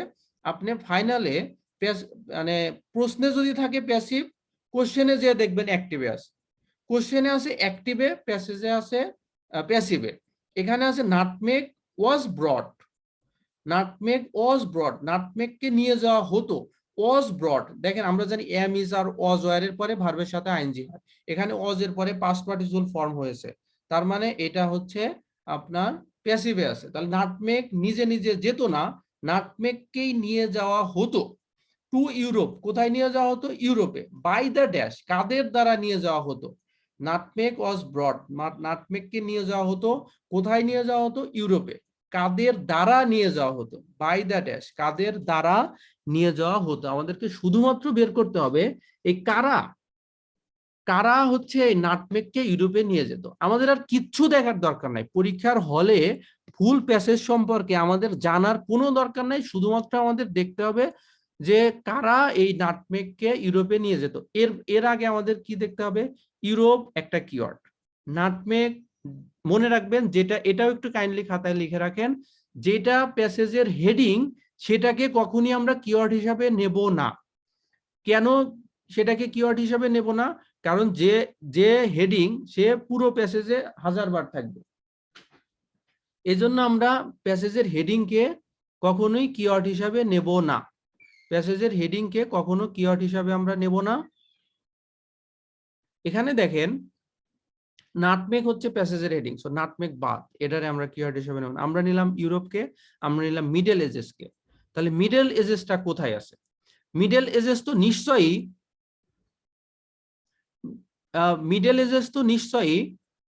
প্যাসেজের সব জায়গায় থাকবে না, নিশ্চয়ই এক জায়গায় থাকবে। সবাই শুধুমাত্র দেখেন আমি তো জাস্ট আজকে বোঝানোর জন্য আমি এরকম মাঝখান থেকে বলতেছি। এরপর থেকে ইনশাল্লাহ আমরা অবশ্যই সিরিয়ালি করব, আপনারাও সিরিয়ালি করবেন। জাস্ট হচ্ছে বোঝানোর জন্য আমি এটা বলতেছি। তাহলে দেখেন মিডল এজেস শুধুমাত্র কোথায় আছে, দেখেন এগুলা সব সিরিয়ালি আছে। 1767, 67 পরে 70, 70-এর আগে হচ্ছে আপনার এই যে নির্দিষ্ট 1617, 1602, সবাই শুধুমাত্র দেখেন মিডল এজেসটা কোথায় আছে। সেকেন্ড ফার্স্ট প্যারা। জিনি আপু, আমি যেটা বলেছি যে যেটা প্যাসেজের হেডিং সেটা কোশ্চেনের মধ্যে যদি থাকেও সেই ওয়ার্ডটাকে আমরা কিওয়ার্ড হিসাবে নেব না, মানে এই ওয়ার্ডটাকে আমরা খুঁজতে যাব না যে এই ওয়ার্ডটা প্যাসেজের কোথায় আছে। আমরা খুঁজবো যে মিডল এজেসটা কোথায় আছে, আমরা খুঁজবো ইউরোপ ওয়ার্ডটা কোথায় আছে। এইটা আমরা খুঁজবো, আমরা অন্য কোনো ওয়ার্ড খুঁজবো না। সরি, এই যে যেটা হচ্ছে হেডিং সেটাকে আমরা খুঁজবো না। আপু কি বুঝতে পারছেন? নাহলে আমি আবার বলি, যেটা হচ্ছে প্যাসেজের হেডিং সেটাকে আমরা আর কিওয়ার্ড হিসাবে নেব না। এই যে দেখেন প্যাসেজের হেডিং হচ্ছে নাটমেগ, প্যাসেজের হেডিং নাটমেগ, সো এই নাটমেগকে আমরা আর কিওয়ার্ড হিসাবে নেব না, আমরা অন্য ওয়ার্ডগুলোকে নেব। একজন বলছেন যে কি বলছেন যে সেকেন্ড সেকেন্ড ফার্স্ট প্যারা, ওকে সেকেন্ড ফার্স্ট, তাহলে শুরুর দিক থেকে আমাদের হচ্ছে সেকেন্ড যে ফার্স্ট প্যারাটা, তাহলে হচ্ছে এখানে আমাদের শুধুমাত্র কি বের করতে হবে যে কারা কারা এই নাটমেগকে আপনার ইউরোপে নিয়ে যেত। Okay, nutmeg was a highly priced and costly ingredient. ভাই এগুলোর দিকে আমরা ফিরেও তাকাবো না, মানে সে অনেক জিনিস দিয়ে আপনার টোপ দিবে। কি কি টোপ দিবে? ধরেন আপনি আপনি হচ্ছে এমপিতে দাঁড়াইছেন, আপনারে টোপ দিবে, টাকা পয়সার টোপ দিবে, ভয় দেখাবে, এই করবে সেই করবে যেন আপনি এমপিতে না দাঁড়ান। একই রকম ভাবে রিডিং এ আপনাকে অনেক কিছু টোপ দিবে, আপনাকে হচ্ছে অন্য কোনো ঘটনা বলবে, আশেপাশের কথা বলবে, ওগুলো আমাদের কোনো দরকার নেই। আমাদের শুধুমাত্র দেখতে হবে যে এই নাটমেগকে ইউরোপে নিয়ে যাওয়া হতো কাদের দ্বারা। তাহলে হচ্ছে হাইলি প্রাইস নাকি কম দাম, এগুলো আমাদের কোনো দরকার আছে? এগুলো আপনারা এমনি দিছে, আপনারা এগুলা ইগনোর করে যেতে হবে। Costly ingredient in European cuisine in the Middle Ages, spicy ray, যে মিডল এজেস স্পাইসি, আমার কাজ শেষ। এরপর হচ্ছে and was used as a flavouring, medicinal and preservative agent. এগুলো আমাদের দরকার নেই, আমাদের শুধুমাত্র দরকার নাটমেগকে কারা নিয়ে যেত, ইউরোপে কারা নিয়ে যেত। The Arabs were the exclusive importers of the spice to Europe. The Arabs were the exclusive importers. আরবরা হচ্ছে ইম্পোর্ট করতো, ইম্পোর্ট করা মানে নিয়ে আসা, এই কথা কি আমরা যদি বলি তাহলে কি ভুল হবে না ঠিক হবে? Arabs were the exclusive importers. কারা এটাকে নিয়ে আসতো? আরবরা নিয়ে আসতো, আরবরা ইম্পোর্ট করতো। আমি বললাম যে I have imported some products from India, imported কথাও বলতে পারি, অথবা হচ্ছে আই ব্রট, মানে আমি ব্রিং মানে গিয়ে নিয়ে আসা, আর ব্রট হচ্ছে পাস্ট ফ্রম, তার মানে হচ্ছে এই the Arabs were the exclusive importers. আমাদের বইয়ে দেখবেন, আমি এই বইটা সম্পূর্ণ আমার নিজের লেখা, আমাদের এক বড় ভাই আছেন ঢাকা ইউনিভার্সিটি, উনি সহ আমরা একসাথে হচ্ছে আমরা এটা চালাই বা আমরা এগুলাই করি, আমাদের সাথে আরো টিম মেম্বার আছেন, বাট আমরা মেইন, আমরা এইগুলো খুব সুন্দর করে দেখবেন বইয়ে, যারা ফুল কোর্সে আছেন আমরা এটা বইগুলো দিয়েছি, সো ওইটাও ভালো মতো পড়বেন। আমরা ক্লাসে তো এগুলো ডিসকাস আরো করবোই, একদম টপিক টু টপিক, যে রিডিং এর যতগুলো কোশ্চেন টাইপস আছে সবগুলো ইনশাআল্লাহ আমরা ডিসকাস করে দেওয়ার ট্রাই করব। আজকে জাস্ট একটু মানে এক্সাম্পল দিচ্ছি যে কি কি টাইপস এর কোশ্চেন থাকে, আর শুরুটা করব কিভাবে, এরপরে তো আরো ডিসকাস হবে। তাহলে ওয়াজ ব্রড, ব্রড মানে হচ্ছে নিয়ে আসা, আর হচ্ছে ইম্পোর্ট মানে হচ্ছে আমদানি করা, সো দুটো সিনোনিম। তাহলে হচ্ছে এখান থেকে আমরা কি বুঝতে পারতেছি যে কারা নিয়ে আসতো?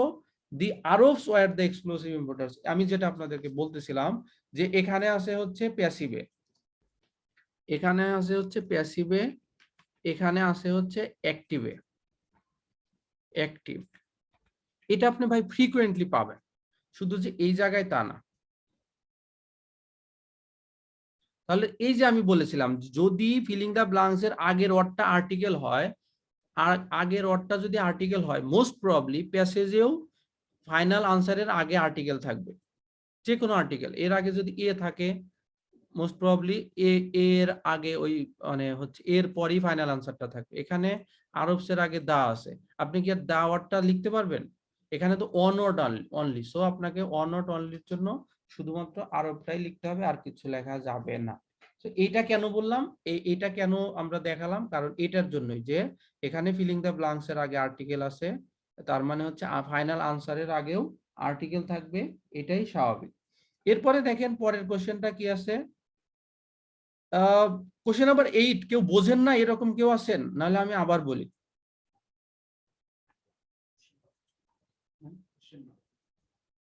আচ্ছা, একটু রেসপন্স করবেন কাইন্ডলি, যে কেউ বুঝতেছেন না বা কোনো কনফিউশন হচ্ছে। আমি জাস্ট আজকে হচ্ছে ওয়ার্ম আপ সেশন নিচ্ছি, এরপর থেকে আমরা ইনশাআল্লাহ টপিক ওয়াইজ আরো বিস্তারিত বলবো। বলেন যে বুঝতেছেন না এরকম কেউ আছেন, বা হচ্ছে যেগুলো বলতেছি কোনো প্রবলেম হচ্ছে কারো বুঝতে? হ্যাঁ ভাই, আলহামদুলিল্লাহ বুঝতে পারতেছি। ওকে আলহামদুলিল্লাহ। বুঝতে পারতেছি সবই। ওকে আলহামদুলিল্লাহ, ঠিক আছে। তাহলে দেখেন আমরা পরের কোশ্চেনটা দেখি, এটা সলভ করলাম 8, এখন 9 নাম্বারটা দেখি। Demand for nutmeg গ্রিউ। Demand for nut, এখানে এই পুরো ঘটনাটা 17 সেঞ্চুরি নিয়েই হয়েছে। সো আপনি যদি 17 সেঞ্চুরির বাইরে কিছু দেখেন সেটা বোকার স্বর্গে বাস করা হবে। সো এই পুরোটা হচ্ছে 17 সেঞ্চুরি নিয়ে। এখানে দা ডাস দিয়ে সবগুলো হচ্ছে এখানে পয়েন্ট আউট করা। তার মানে দা ডাস, উপরে আছে দা ডাস, এটা একটা common. Took control of the বান্দা আইল্যান্ডস। বান্দা আইল্যান্ডের কন্ট্রোল কে নিয়েছিল? এই ডাসটাই নিয়েছিল।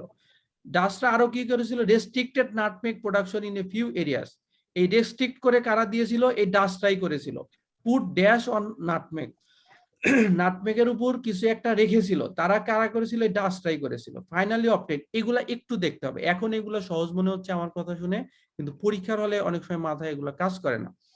ডিমান্ড ফর নাটমেগ গ্রিউ, এটা কখন হয়েছিল? 17 সেঞ্চুরিতে। অ্যাজ ইট ওয়াজ বিলিভড, যেহেতু এটাকে মনে করা হতো, টু বি ইফেক্টিভ, ফলপ্রসূ, এগেইনস্ট দ্য ডিজিজ, একটা রোগের বিরুদ্ধে, নোন অ্যাজ দ্য ড্যাশ। যেই রোগটার নাম কি ছিল, আমাদেরকে শুধুমাত্র বের করতে হবে এই রোগটার নাম কি,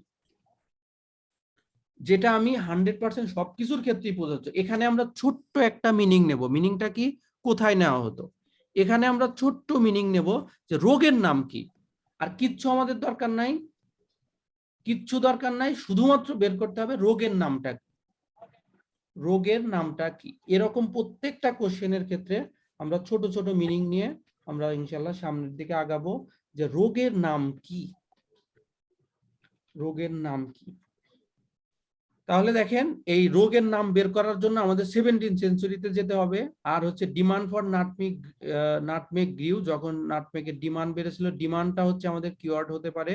এছাড়া হচ্ছে আমাদের keyword, it was believe to be effective against the disease, রোগের বিরুদ্ধে ফলপ্রসূ হিসাবে কাজ করতো। কেটা রোগের বিরুদ্ধে ফলপ্রসূ হিসেবে কাজ করতো? এই নাটমেগটা।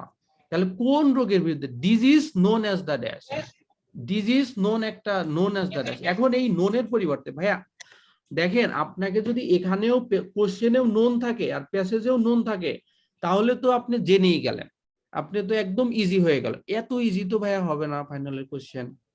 আইএলটিএস তো এত সহজ তো আপনি নিজেও এক্সপেক্ট করেন না। আপনি নিজেও চান যে আমি একটু ভাবসাব আমার থাকুক, আমি কঠিন কিছু পারি, অথবা বড় সড়ো পড়ালেখা অর্জন করেছি, ডিগ্রি নেব, একটু কঠিন জিনিসই, আমি এমন জিনিস পারবো যেটা আর কেউ, খুব কম মানুষই পারবে। সো কখনই নোন অর্থটা থাকবে না। মোস্ট প্রবাবলি নোনের জায়গায় কি হতে পারে? কল্ড হতে পারে। সরি, বাংলায় চলে আসছে। নোনের জায়গায় কি হতে পারে? কল্ড আসতে পারে। নোনের জায়গায় কি হতে পারে? সেইট হতে পারে। নোনের জায়গায় আরো কি? অ্যাকনলেজড হতে পারে। দেখেন আরেকটা কথা বলে রাখি, আপুর সাথে হচ্ছে আপনার হচ্ছে আপুর কথায় হচ্ছে একমত হয়ে আমি আরেকটা বলতে পারি, যে দেখেন আমরা বাংলা ভাষায় অ্যাকনলেজ মানে কি বলি? যে স্বীকার করা। আর কল মানে হচ্ছে ডাকা, সেইট মানে হচ্ছে স্বীকৃত। সো কখনোই কখনোই ফাইনাল পরীক্ষায় বা আইএলটিএস এর ক্ষেত্রে এরকম বাংলা টু বাংলা মিলাবেন না। ওখানে মিলাবেন যে মোটামুটি মিনিংটা ঠিক আছে কিনা, এভাবেই প্যারাফ্রেজ করা হয়, মোটামুটি মিনিংটা ঠিক আছে কিনা। এখানে আছে নোন, আপনার এখানে থাকতে পারে নেমড, ঠিক আছে, নেমড, কল্ড, সেইড, অ্যাকনলেজড। সো আমরা নিজেরা কখনোই এক্সপেক্ট করব না যে সেম টাইপস এর নোন অর্থটাই থাকবে, অবশ্যই এটা চেঞ্জ হবে, এটাই স্বাভাবিক। সো আমাদের আগের থেকেই যদি জানা থাকে, আগের থেকেই যদি আমাদের জানা থাকে যে কোন বলার কেমন, কোন ব্যাটসম্যানের দুর্বলতা কোথায়, কোন হচ্ছে স্পিনার কিভাবে বল করে, এটা এই উদাহরণটা আমি প্রায়ই বলে থাকি। যেমন ধরেন মুত্তিয়া মুলার, এই ধরেন বেশ ভালো অফ স্পিন করে। আমাদের শেন ওয়ার্ন যিনি মারা গেলেন, উনি হচ্ছে লেগ স্পিন করতেন। তা এরপরে হচ্ছে ব্রেটলি, উনি হচ্ছে তার হচ্ছে স্পিড জাদু ছিল। সো কে কেমন বলার, কে কেমন ব্যাটসম্যান, কার কোথায় দুর্বলতা। সো আমি আমাদের সময় আমরা যখন খেলা দেখতাম স্কুল কলেজে থাকতে, তো আমার মনে আছে আমি আর আমার এক ফ্রেন্ড নটরডেমের, সে এখন ইউএসএ তে পিএইচডি করতেছে। আমি আর ও মানে হোস্টেলে থাকতাম, তো ওই সময় হোস্টেলে তো টিভি ছিল না। আমরা হচ্ছে ওই দোকানের সামনে অনেকক্ষণ দাঁড়ায়, সারাদিন দাঁড়ায় ক্রিকেট খেলা দেখতাম মাঝে মাঝে। সো কত মানে কষ্ট ছিল, কিন্তু ভালো লাগতো আর কি। সো দেখেন আপনার হচ্ছে এই যখন এই টাইপসের জিনিসগুলো থাকবে তখন আপনাকে আগে থেকে প্রিপেয়ার থাকতে হবে যে আচ্ছা এগুলো তো একটু কঠিন, তাহলে হচ্ছে আমি আমি এই বলারে এইভাবে খেলি। যেমন ধরেন মুস্তাফিজুর রহমান যখন হচ্ছে আইপিএল এ খেলে, তখন কিন্তু তারে ব্যাটসম্যানরা একটু দেখে শুনে খেলে যে আরে ঠিক আছে এরে 20-25 রান 30 রান খালি বলে বলে রান আসলে আসুক, কিন্তু উইকেটটা না যাক। সো আপনাকে ওইভাবেই খেলতে হবে যে আচ্ছা আচ্ছা ঠিক আছে আমি হচ্ছে কোন কোন বলারকে মারতে যাব, কোন বলারকে মারবো না, অথবা কোন বলারের থেকে শুধুমাত্র হচ্ছে উইকেটটা বাঁচায় রাখবো, পরে দেখে দেখে খেলবো। সো এগুলা হচ্ছে রিডিং এর ক্ষেত্রে কাজে লাগাতে হবে যে রিডিং প্যাসেজ 1 এটা অধিকতর সহজ থাকে, প্যাসেজ 2 প্যাসেজ 3 একটু কঠিন থাকে। সো এখান থেকে প্যাসেজ 1 থেকে কোনোভাবেই ভুল করা চলবে না। এখানে আছে নোন, এখানে থাকতে পারে নেমড, কল্ড, সেইড, অ্যাকনলেজড। সো এখানে কি এই কোশ্চেনের জন্য প্রযোজ্য নাকি সব ধরনের কোশ্চেনের ক্ষেত্রে এই কথাগুলো প্রযোজ্য? অবশ্যই সব ধরনের কথার ক্ষেত্রে এই ধরনের কোশ্চেনগুলো প্রযোজ্য। এখানে দেখেন 17 সেঞ্চুরিতে রোগের নামটা কি আছে, শুধুমাত্র রোগের নামটা বের করতে পারলেই আমাদের এটার কাজ শেষ। দেখেন তো 17 সেঞ্চুরিতে রোগের নামটা কি আছে এবং এই ওয়ার্ডটা কোথায় আছে, 17 সেঞ্চুরি ওয়ার্ডটা কোথায় আছে? 17 সেঞ্চুরি পুরাটাই তো 17 সেঞ্চুরি। আচ্ছা 17 সেঞ্চুরি কাকে বলে, কোন কোন সাল থেকে কোন সাল পর্যন্ত 17 সেঞ্চুরি বলেন তো? আচ্ছা আপনারা সবাই সিনিয়র লেভেলের, সরি আমি একটা সিলি কোশ্চেন করেছি। আপনারা সবাই আমার আমার জানা মতে কয়েকজন হচ্ছে শুধুমাত্র হাতে গোনা কয়েক দুই একজন হবেন যে এনারা অনার্সে পড়েন বা first year second year intermediate pass, তাছাড়া most of the persons are here mass senior. So 17 century মানেই হচ্ছে ধরেন 1601 থেকে 1699 পর্যন্ত, এবং হচ্ছে যেমন আমরা আমরা এখন যেটা বাস করতেছি একবিংশ শতাব্দীতে। সো এটা হচ্ছে ধরেন 1601 পর থেকে হচ্ছে 17 সেঞ্চুরি। তাহলে দেখেন এই যে ইন 1602। আর একটা জিনিস পরীক্ষার হলে কখনই আমরা এই ইংরেজি প্রোনাউন্সিয়েশন নিয়ে কখনো টেনশন করব না। যা মনে আসে আপনার এই নামটা সহি শুদ্ধ করে ইংলিশ প্রোনাউন্সিয়েশনের টোনে আপনাকে উচ্চারণ করতে হবে, জিনিসটা এরকম না। আপনার হচ্ছে জাস্ট শুধুমাত্র আনসারটা দরকার রোগের নামটা কি। তাহলে ইন 1602 ডাস মার্সেন্স ফাউন্ডেড দা এটা, তাহলে এখানে রোগের নাম কই আছে, আর হচ্ছে ইফেক্টিভ একটা রোগের বিরুদ্ধে হিসাবে কাজ করতো নাটমেগটা। It was believe to be effective against the disease, রোগের বিরুদ্ধে ইফেক্টিভ, এই কথাটা কোথায় বলা আছে? এই যে men and fleet of seas at the same time, এগুলো আমাদের কোনো দরকার নেই। কত আর্মি ছিল, কমার্শিয়াল অপারেশন ছিল, at the same time thousands of people across Europe were dying of the plague, a highly contagious and deadly disease. Contagious মানে হচ্ছে সংক্রামক, and deadly disease মানে মারাত্মক, যে রোগের মাধ্যমে মানুষ মারা যায়। Doctors were desperate for a way to stop the spread of this disease and they decided nutmeg held the cure. Doctors হচ্ছে বেপরোয়া হয়ে যায় এই রোগকে থামাতে, এবং হচ্ছে তারা এই নাটমেগকেই কিওর হিসাবে সিদ্ধান্ত নেয়। মানে নাটমেগই হচ্ছে রোগ নিরাময় ওষুধ অথবা হচ্ছে ইফেক্টিভ, রোগ নিরাময় ওষুধ অথবা হচ্ছে ইফেক্টিভ। এখানে আপনি এই শতাব্দীতে যদি চিন্তা করেন রোগের নাম একটাই আছে, সেটা হচ্ছে প্লেগ। তাহলে কি এই আনসারটা কি খুব কঠিন বলেন? এখানে আরেকটা জিনিস, ফিলিং দ্য ব্লাঙ্কস এর আগে আছে দা, সুতরাং আনসারের আগেও দা হবে, এটা খুবই স্বাভাবিক। ধরেন ফিলিং দ্য ব্লাঙ্কসে যদি একটা ওয়ার্ডের আগে যদি এন্ড থাকে, একটা ওয়ার্ডের আগে যদি এন্ড থাকে, প্যাসেজেও এন্ড এর পরেই আনসারটা থাকবে। এখানে আরেকটা প্যাস থাকতে পারে যে এখানে আছে এন্ড এর পরে আনসার, এখানে ধরেন ব্রেড আছে এরপরে আছে বাটার, বাটারটা নাই, প্যাসেজে যে দেখবেন যে বাটারটা আছে আগে আর ব্রেডটা আছে হচ্ছে পরে। সো এগুলা হচ্ছে একদম কমন রুলস। আমি আপনাদেরকে আরেকটা টেমপ্লেট শেয়ার করেছি আপনাদের সাথে, আপনাদের মেইন গ্রুপে আমি ওটা দেখাচ্ছি সবাইকে যে রুলসটা কেমন হয় নরমালি, সম্পূর্ণ দেখাচ্ছি, এবং বাসায় এটা আপনারা পরে নিজের মতো করে দেখবেন। একটা কথা বলতেছিলাম।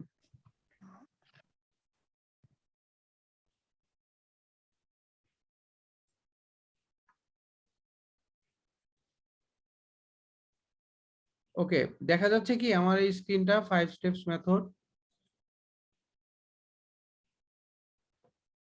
5 স্টেপস মেথডটা কি দেখা যাচ্ছে? জি ভাইয়া দেখা যাচ্ছে। জি ভাইয়া দেখা আমি যাচ্ছে। আমি এতক্ষণ যে কথাগুলোকে বললাম এগুলো থিওরিটিক্যালি, এই কথাগুলো এখানে একদম লেখা আছে খুব সুন্দর করে, যাতে আপনারা ভুলে না যান। এবং আমি যাহাই বলি না কেন কাইন্ডলি একটু লিখে রাখবেন, তাহলে হচ্ছে মনোযোগ বাড়ে। যখন আপনারা খাতা কলমে থাকেন তখন মনোযোগটা আরো বেড়ে যায়। 1 নাম্বার কাজটা হচ্ছে কি কোশ্চেন ভালো মতো পড়া এবং বোঝা। আমি যেটা বললাম যে সর্বপ্রথম কাজ হচ্ছে হেডিং পড়া, এরপরে হচ্ছে কোশ্চেন পড়া।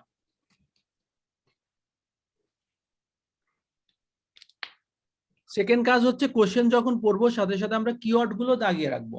প্রশ্ন হতে তুলনামূলক আনকমন ওয়ার্ডস মানে হচ্ছে কিওয়ার্ডস গুলো সিলেক্ট করা। কিওয়ার্ড সিলেক্ট গুলো কি কি হতে পারে? যে কোনো নাম্বার হতে পারে, ইটালিক অথবা বোল্ড করা ওয়ার্ড হতে পারে, ইনভার্টেড কমা, হাইফেন যুক্ত শব্দ, proper noun, common noun, adjective অথবা অ্যাডভার্ব, শুধুমাত্র ভার্ব। প্যাসেজের টাইটেল কখনোই কিওয়ার্ড হিসাবে নেওয়া যাবে না। 1 নাম্বার কোশ্চেন পড়া, 2 নাম্বার হচ্ছে কিওয়ার্ড নেওয়া। 3 নাম্বার কাজ হচ্ছে প্যাসেজে চোখ বুলিয়ে পড়া যাবে না। পুরো প্যাসেজ আমরা কখনোই পড়তে যাব না, শুধুমাত্র যে আনসারটা দরকার সেটা আমরা বের করব।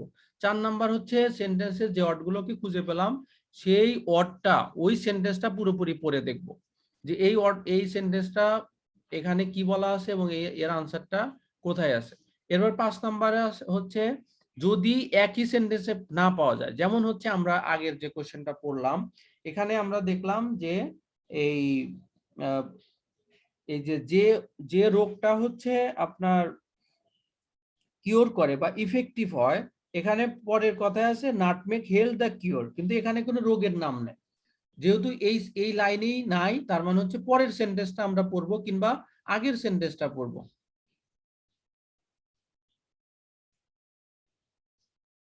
Yes, I have already shared. Yeah. ওকে, যদি সেম সেন্টেন্সে না পান তাহলে হচ্ছে আগের পরের সেন্টেন্সটা বলবো। এখন দেখেন 2 এর পরে যদি যদি ফিলিং দ্য ব্ল্যাঙ্কস এর আগের ওয়ার্ডটা 2 হয়, 2 এর পরে সবসময় ভার্বের প্রেজেন্ট ফর্ম হয়। 2 এর পরে সবসময় ভার্বের প্রেজেন্ট ফর্ম হয়। আপনার যদি কখনো মনে হয় যে এখানে তো ভার্বের প্রেজেন্ট ফর্ম তো হবে না, এখানে ভার্বের সাথে আইএনজি হবে, এখানে ভার্বের সাথে পাস্ট ফর্ম হবে, তাহলে মনে করবেন আপনার আনসারটা ভুল। প্যাসেজের কোনো ওয়ার্ডের বিন্দু মাত্র চেঞ্জ করতে হয় না, কোনো প্লুরাল করতে হয় না, কোনো পাস্ট ফর্ম করতে হয় না, কোনো ধরেন আপনার ভার্বের সাথে আইএনজি যোগ করতে হয় না, কিচ্ছু করতে হবে না, সেম ওয়ার্ডটাই আপনার আনসার হিসাবে গণ্য হবে এবং বসাতে হবে। এরপর হচ্ছে 2 এর পরে ভার্বের প্রেজেন্ট ফর্ম হয় অথবা 2 এর পরে নাউন ফর্ম হয়। 2 এর পরে কিছু কিছু ক্ষেত্রে ভার্বের সাথে আইএনজি হয়, যেমন with a view to, look forward to, get use to, এগুলোর পরে ভার্বের সাথে আইএনজি হয়। আবার ইন অর্ডার টু এর পরে ভার্বের প্রেজেন্ট ফর্ম হয়। এছাড়া basically most of the cases 2 এর পরে ভার্বের প্রেজেন্ট ফর্ম হয়। এরপরে হচ্ছে দেখেন am is are was were, যদি ফিলিং দ্য ব্ল্যাঙ্কস এর আগে am is are was were থাকে, তারপরের ওয়ার্ডের সাথে ভার্বের সাথে আইএনজি হবে, অথবা ভার্বের সাথে যদি আইএনজি না হয় তাহলে অ্যাডজেক্টিভ হবে। যেমন হচ্ছে হি ইজ গোয়িং, ভার্বের সাথে আইএনজি। হি ইজ বিউটিফুল, তাহলে adjective. It is a pen, it is pen, noun. তারপরে হচ্ছে ইট হ্যাজ বিন ডান, এটাকে করা হয়েছে, তাহলে হচ্ছে দিস হ্যাজ ব্রট, এটাকে দিস হ্যাজ বিন ব্রট, এটাকে নিয়ে আসা হয়েছে, ভার্বের পাস্ট পার্টিসিপল ফর্ম। একই রকম ভাবে হ্যাভ, হ্যাজ, হ্যাড এর পরে ভার্বের পাস্ট পার্টিসিপল ফর্ম অথবা নাউন। মডাল ভার্বের পরে শ্যাল, উইল, শুড, মে, মাইট, এগুলার পরে ভার্বের প্রেজেন্ট ফর্ম হবে। বি ভার্বের পরে অ্যাডজেক্টিভ অথবা ভার্বের পাস্ট পার্টিসিপল। নাউন যদি থাকে তারপরে ভার্ব হবে, ভার্বের পরে আইএনজি হবে। যদি কখনো পসেসিভ কেস থাকে, মাই, হিজ, হার, ইওর, দেয়ার, সব সময় পসেসিভ কেসের পরে নাউন হয়। পসেসিভ কেসের পরে 100% নাউন হয়। এরপরে হচ্ছে অ্যাডজেক্টিভের পরে নাউন হবে অথবা হচ্ছে অ্যাডজেক্টিভ হবে। অ্যাডভার্বের পরে হচ্ছে ভার্ব হবে অথবা হচ্ছে অ্যাডজেক্টিভ হবে। প্রিপজিশনের পরে সবসময় নাউন হয়। তাহলে দেখবেন একটা সেন্টেন্সের মধ্যে নাউন ওয়ার্ড কিন্তু খুব বেশি থাকে না। নাউন ওয়ার্ড হয় শুরুতে থাকে অথবা মাঝখানে থাকে, নির্দিষ্ট একটা মিনিং থাকে। সো আপনার আনসারটা যখন ছোট করে নেবেন, যে একটু কিছু কিছু ক্লারিফাই করে ছোটর মধ্যে নিয়ে আসবেন, তখন কারেক্ট আনসারটা হওয়ার সম্ভাবনা অধিকতর অথবা সম্ভাবনাটা বেড়ে যাবে। এরপর হচ্ছে দেয়ার, ইট, এটাও ইন্ট্রোডাক্টরি, দেয়ার অথবা ইটের পরে ভার্ব হবে। যেমন হচ্ছে there are no pens on the table. Okay, তাহলে হচ্ছে দেয়ার এর পরে ভার্ব হবে। সো শুধুমাত্র এই টিপস গুলো ফলো করাই যথেষ্ট নয়, আমরা অবশ্যই আমাদের যে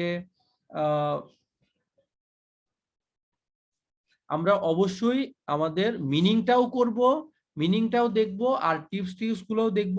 এরপরে হচ্ছে আমাদের আনসার হওয়ার সম্ভাবনাটা বেড়ে যাবে। যেটা আমি বললাম, দেখেন আমাদের এখানে যে তিনটা টিপস, যে তিনটা স্টেপস আমি বললাম, 1 নাম্বার কিওয়ার্ড, 2 নাম্বার হচ্ছে লোকেশন, 3 নাম্বার হচ্ছে ম্যাচিং। কিওয়ার্ডের সর্বোত্তম কিওয়ার্ড হচ্ছে মিনিং।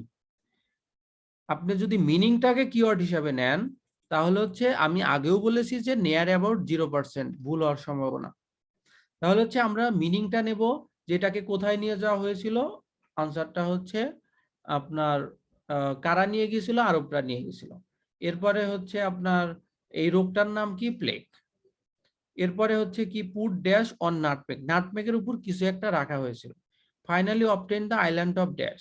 এখন আসেন দেখেন রিডিং এ হচ্ছে আমাদের কোশ্চেনটা যে 13-14 টাইপসের থাকে, এবং আমাদের প্রবলেমটা কি হয়, যে কারণে আমরা রিডিং কে ভয় পাই। কিন্তু ভয় না পেয়ে আমরা যদি স্টেপ বাই স্টেপ আগাই, হোপফুলি আমাদের এই ভয়টা আর থাকবে না। তাহলে কথাটা কেমন? কথাটা হচ্ছে মোটামুটি এমন।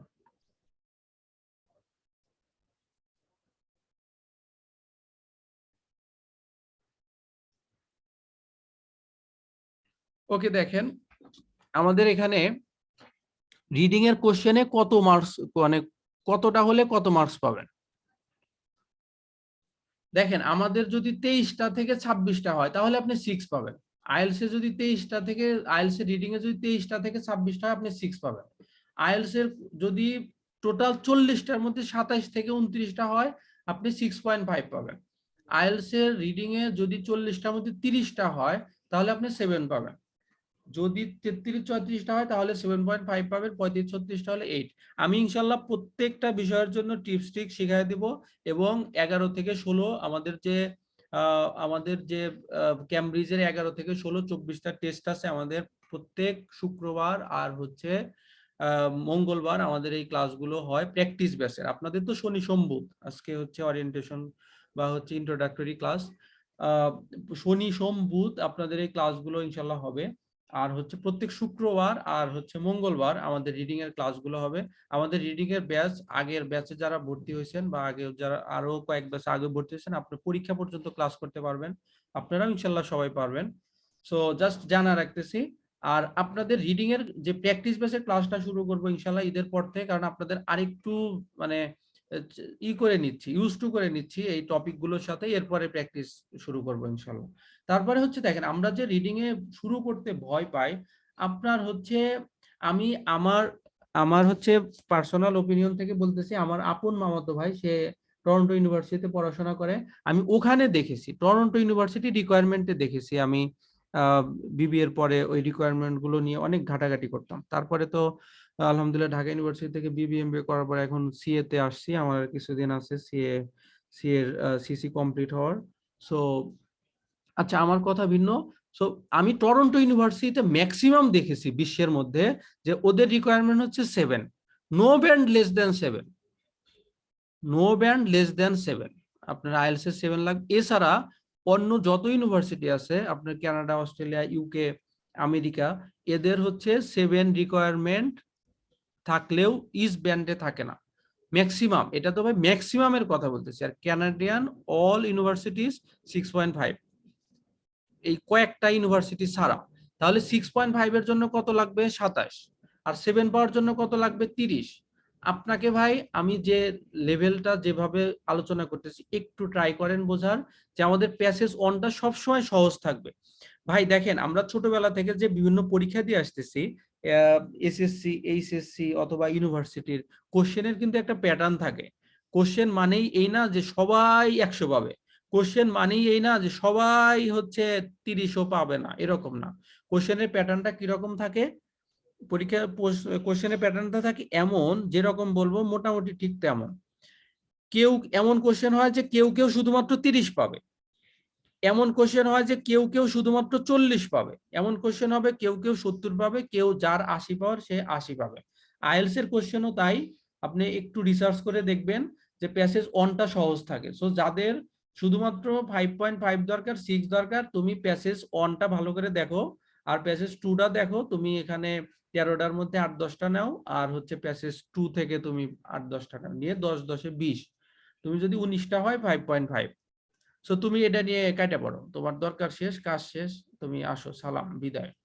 এরপরে হচ্ছে যাদের 6 দরকার, তুমি এই 13টা থেকে 11টা কারেক্ট করো, আর প্যাসেজ 2 থেকে 8টা করো।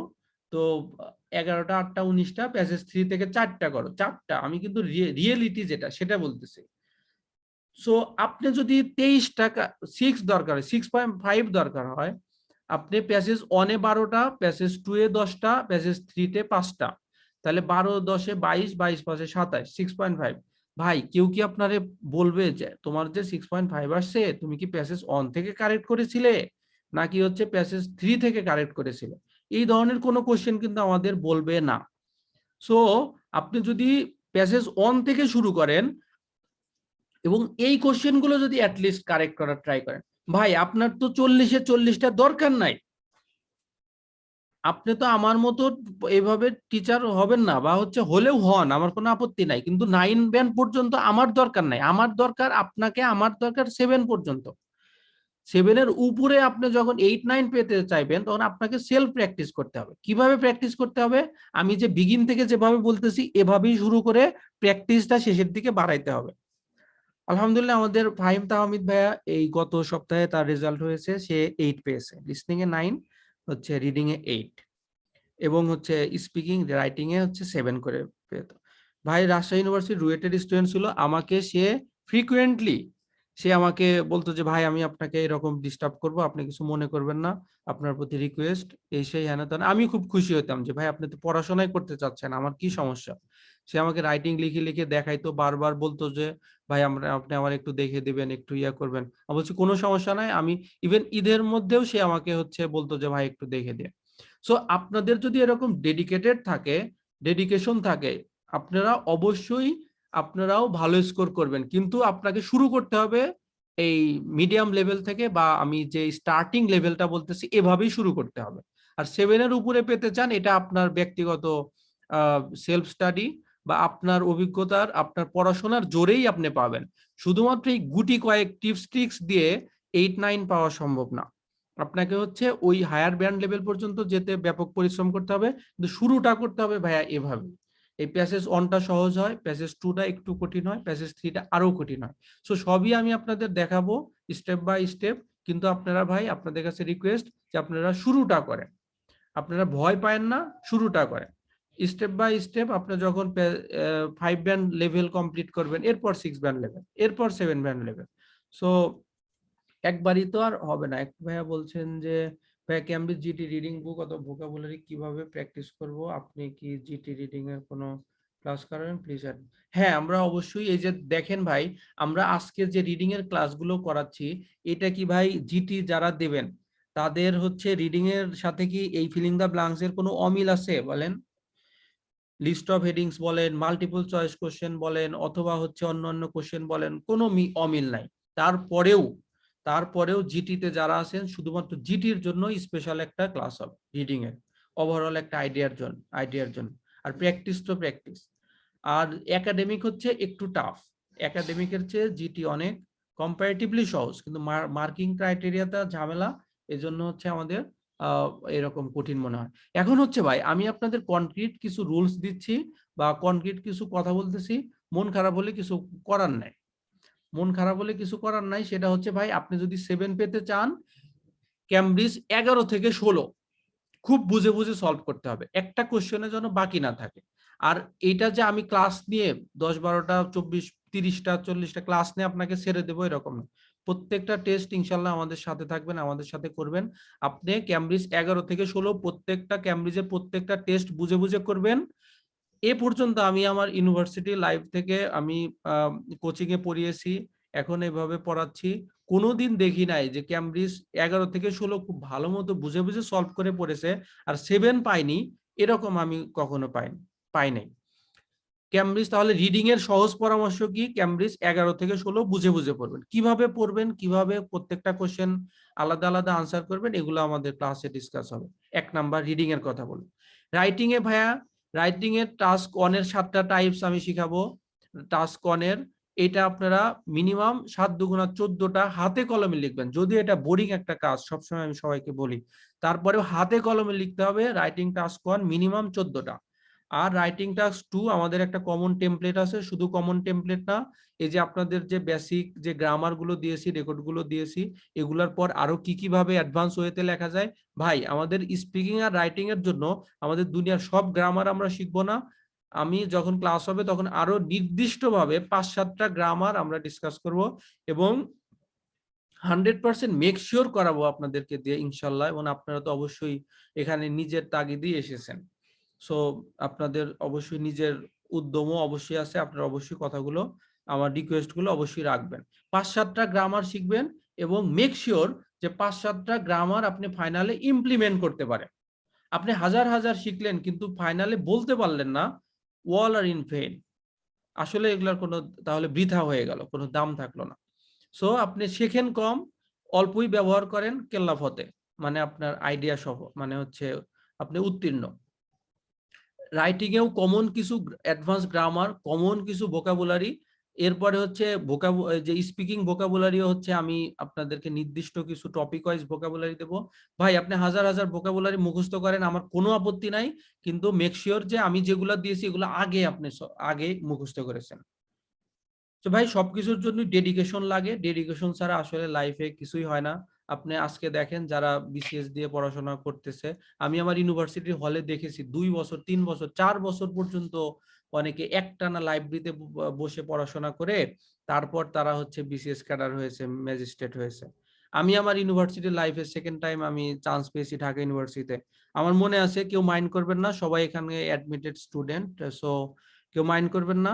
সেটা হচ্ছে আমি এইভাবে পড়াশোনা করেছি যে আমি ফজরের নামাজ থেকে জোহর পর্যন্ত ফুল পড়াশোনা করবো, এখানে কোনো ধরনের ফাঁকিবাজি চলবে না। আমার এখানে ফেসবুক টিপতে ইচ্ছা করবে, আমার হচ্ছে পেপার পড়তে ইচ্ছা করবে, আমার এখানে অন্য অন্য শয়তান আমাকে করবে যে পড়িস না, ঘুমায় থাক। আমি আমি আমার পাটা মনে করতাম যে টেবিলের সাথে বাঁধা আছে, আমি জোহরের নামাজের আগ পর্যন্ত উঠবো না। আলহামদুলিল্লাহ, আল্লাহর রহমতে আমার সাইফুডস বড় একটা ভোকাবুলারি বই আছে, যেটা ইউনিভার্সিটিতে ভর্তির আগেই আমার পুরো ওই ভোকাবুলারিটা মুখস্থ ছিল। এরপরে হচ্ছে অন্যান্য বাংলা, তারপরে অ্যাকাউন্টিং বা যে ম্যানেজমেন্ট, এগুলো তো মুখস্থ ছিলই। সো আপনারাও একটা ভালো স্কোর করতে চান আপনাদেরকে অবশ্যই স্ট্রাগল করতে হবে বা হার্ড ওয়ার্ক করতে হবে, বা at first you have to deserve by working hard. আপনাকে ডিজার্ভ করতে হবে যে হ্যাঁ আমি পরিশ্রম করেছি, আমি সমপরিমাণ একটা দিয়েছি, হচ্ছে ইফোর্ট দিয়েছি, এখন আমি আল্লাহর কাছে চাইতে পারি, এক্সপেক্ট করতেই পারি। এরপরে হচ্ছে আপনি একটা স্কোর ডিজার্ভ করতে পারেন। যেটা বললাম যে ক্যামব্রিজের জন্য, ক্যামব্রিজ 11 থেকে 16 রিডিং এর জন্য, রাইটিং এর জন্য টাস্ক 1 এর জন্য 14টা খাতায় লিখবেন, 30টা রাইটিং টাস্ক 2 আপনি দেখে দেখেই খাতায় লেখেন, নিজের মতো করেই খাতায় লেখেন, আর যেভাবেই খাতায় লেখেন হাতে কলমে ভাই একটু বাচ্চাদের মতো কষ্ট করে ধৈর্য ধরে এভাবে লিখতে পড়তে হবে। যেমন আমার একটা কোয়েশ্চেন ছিল ভাইয়া। জি বলেন। আচ্ছা, যে ওই যে বললেন ট্রু ফলস নট গিভেন বা ইয়ে আছে, ফিল ইন দ্য গ্যাপস, আর তিনটা কোয়েশ্চেনে সিরিয়ালি আসে না, ম্যাচিং হেডলাইন আর দুইটার নাম একটু কাইন্ডলি বলবেন? হ্যাঁ হ্যাঁ অবশ্যই বলবো, কেন বলবো না। এটা তো ধরেন ম্যাচিং হেডলাইন যখন আমরা ওগুলো পড়াবো তখন তো আরো আসবই। এটা হচ্ছে একটা হচ্ছে লিস্ট অফ হেডিংস বা ম্যাচিং হেডিং, আর একটা হচ্ছে নেম ম্যাচিং, ওই যে রিসার্চারের নাম অথবা বিভিন্ন জনের নাম, অথবা হচ্ছে আরেকটা ইনফরমেশন ম্যাচিং। আচ্ছা আচ্ছা ভাইয়া, আরেকটা কোয়েশ্চেন হচ্ছে, আমি চাইছিলাম কম্পিউটার বেস যেগুলো ওয়েবসাইট পাওয়া যায়, এটা অথেন্টিক কোনো একটা ওয়েবসাইট বলতে পারবেন? আমি কম্পিউটারাইজ টেস্ট দিতে যাচ্ছিলাম, তো আচ্ছা আচ্ছা যেখানে আমি প্র্যাকটিস করতে চাইলে ওইগুলো আসলে ক্যামব্রিজের স্ট্যান্ডার্ড মনে হয় না, যেগুলা আমি যে সাইটগুলো যেগুলো পাই ভাই আপনি সেখানে। হচ্ছে আপনি হচ্ছে ওই প্রথমে ইউটিউবে দেখেন বিভিন্ন ধরনের কম্পিউটার বেসডে এই ফাইনাল কোশ্চেন গুলো কিভাবে আসে, আর সেকেন্ড হচ্ছে ক্যামব্রিজের যে কোশ্চেন গুলো আছে এই স্ট্যান্ডার্ডের কোশ্চেনটাই হবে ফাইনালে, ঠিক আছে? আচ্ছা, এরকম অথেন্টিক কোনো ইয়ে আছে নাকি ভাইয়া ওয়েবসাইট যেটাতে আমি প্র্যাকটিস করলে একদম বোঝা যাবে যে, যেমন আম, যেমন ক্যামব্রিজের তো ওই যে ওইরকম কোনো ওয়েবসাইট নেই যেখানে আমি কম্পিউটারাইজ টেস্টের জন্য ইয়ে করতে পারি, মক টেস্ট দিতে পারি? materials.com নামে একটা ওয়েবসাইট আছে, আপনি এটা দেখতে পারেন। আর হচ্ছে আপনি ভাইয়া আমাকে একটু পার্সোনালি নক দেন, আপনার সাথে এটা আমরা পরে ইনশাল্লাহ আরো ভালো মতো ডিসকাস করব, আচ্ছা ঠিক আচ্ছা আছে? আচ্ছা আচ্ছা materials.com এখানে আরেকটা কোয়েশ্চেন, ওই ভাই আপনি 10টা ইয়ে দিছিলেন ওইগুলো খুবই এক্সিলেন্ট, বাট ওই যে 4 নাম্বার যেটা লিসেনটা ইনভার্টেড সেন্টেন্সের, ওইটার ভিডিওটা মাত্র মনে হয় 24 মিনিটের, যেটা আর কি ফুল ভিডিও না। আচ্ছা আচ্ছা 10 নাম্বার যে ইয়েটা আছে তাই না? 10টা তো দিছিলেন, 10টার প্রত্যেকটাই আছে, শুধু 4 নাম্বার যেটা ভিডিও লেকচারটা দিছেন ইনভার্টেড সেন্টেন্সের, ওইটা ফুল ভিডিও না। আচ্ছা আচ্ছা ওই জানি না, আমাকে দেওয়া হয়েছে যেটা আমি পাইছি মাত্র আচ্ছা 24 ওইটা মিনিট। হয়েছিল কি ভাইয়া, ওই যে আপনি কি অন্য সবগুলো কমপ্লিট করেছেন ভিডিওগুলো? আমি 5 নাম্বারটা করতেছি, আমি 4 আচ্ছা নাম্বার আপনি পর্যন্ত আছি। ওভারঅল কি মনে হচ্ছে ওইটুক পরে আপনার কি ডেভেলপ হয়েছে বা কি রকম লাগছে? এক্সিলেন্ট, এত সুন্দর করে আপনার যে এটা আসলে খুব দারুণ আমার কাছে এখন আলহামদুলিল্লাহ, আল্লাহ আল্লাহ আপনার হচ্ছে ডিজার্ট ব্যান্ড স্কোর আসুক, এটাই বড়। তার আগে তো আপনার ই করতে পারবেন না, বাট আপনি আমার ট্রাইটা চালিয়ে যান, ঠিক আছে? আপনি রিপোর্টটা চালিয়ে যান, ইনশাল্লাহ আপনি হচ্ছে ভালো করবেন।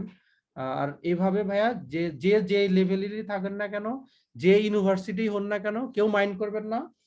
যে যে ইউনিভার্সিটি হন না কেন, যে যে লেভেলেরই হন না কেন, আপনি আইএলটিএস এর প্যাটার্নটা ভিন্ন। এটা one of the advance levels, just only compare to GMAT. আমি তো জিম্যাটও পড়াশোনা করেছি, ওখানেও আমরা রিসার্চ করে দেখেছি মোটামুটি একই জিম্যাটের সাথে কম্পারেবল।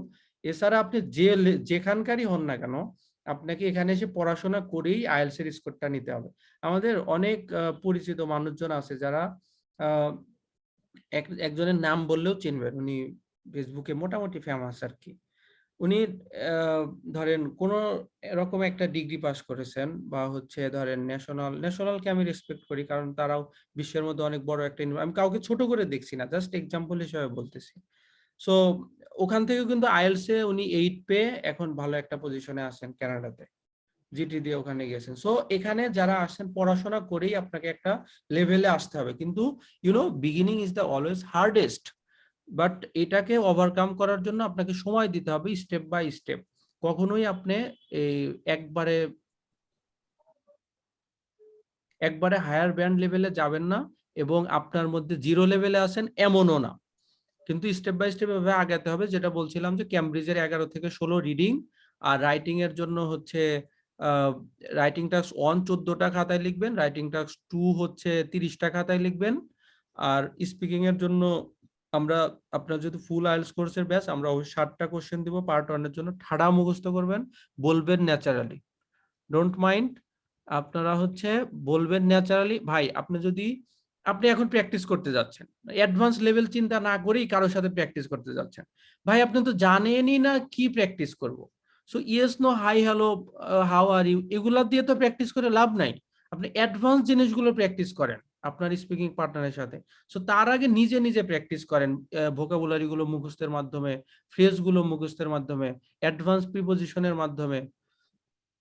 সো এগুলো যখন আপনি প্র্যাকটিস করার মাধ্যমে তারপরে একটা লেভেলে যাবেন, এরপরে আপনি ফ্রি মুডে আপনি প্র্যাকটিস করা শুরু করেন।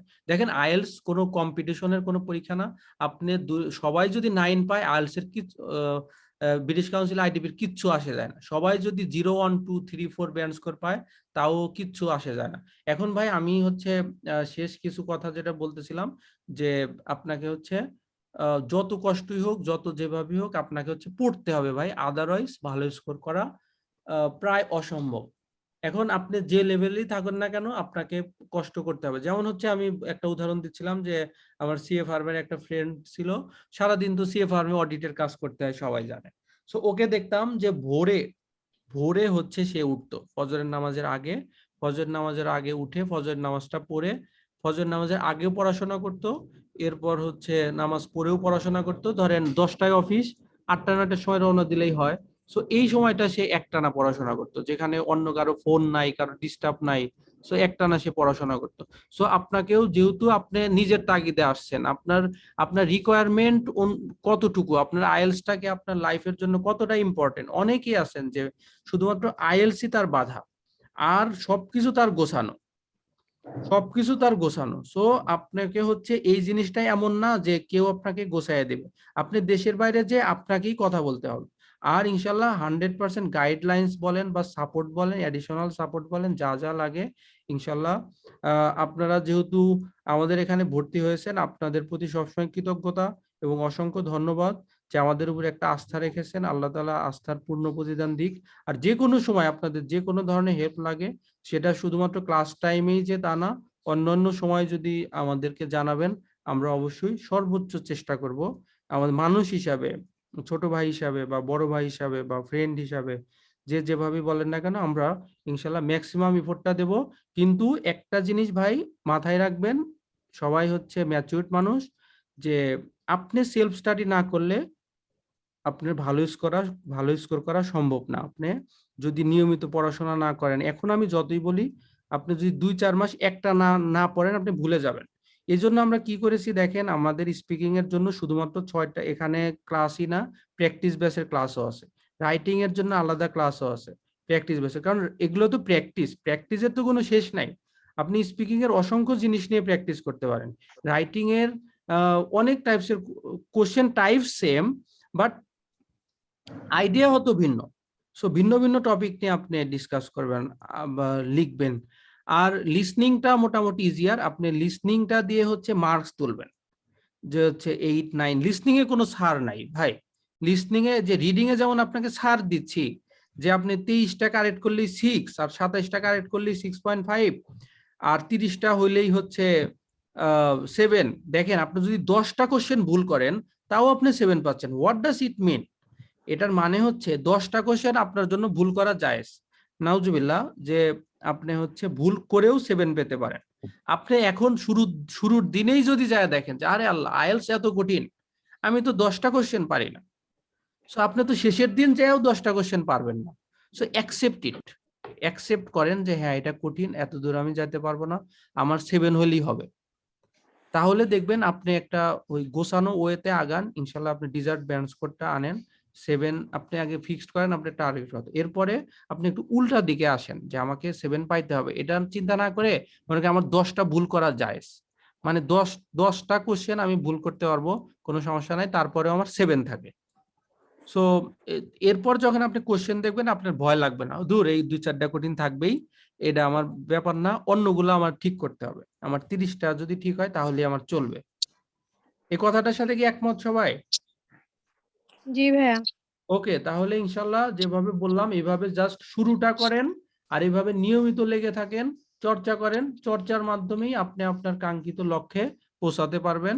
আর আমাদের যে দিক নির্দেশনা, এটা সবসময় থাকবে। এই বলেই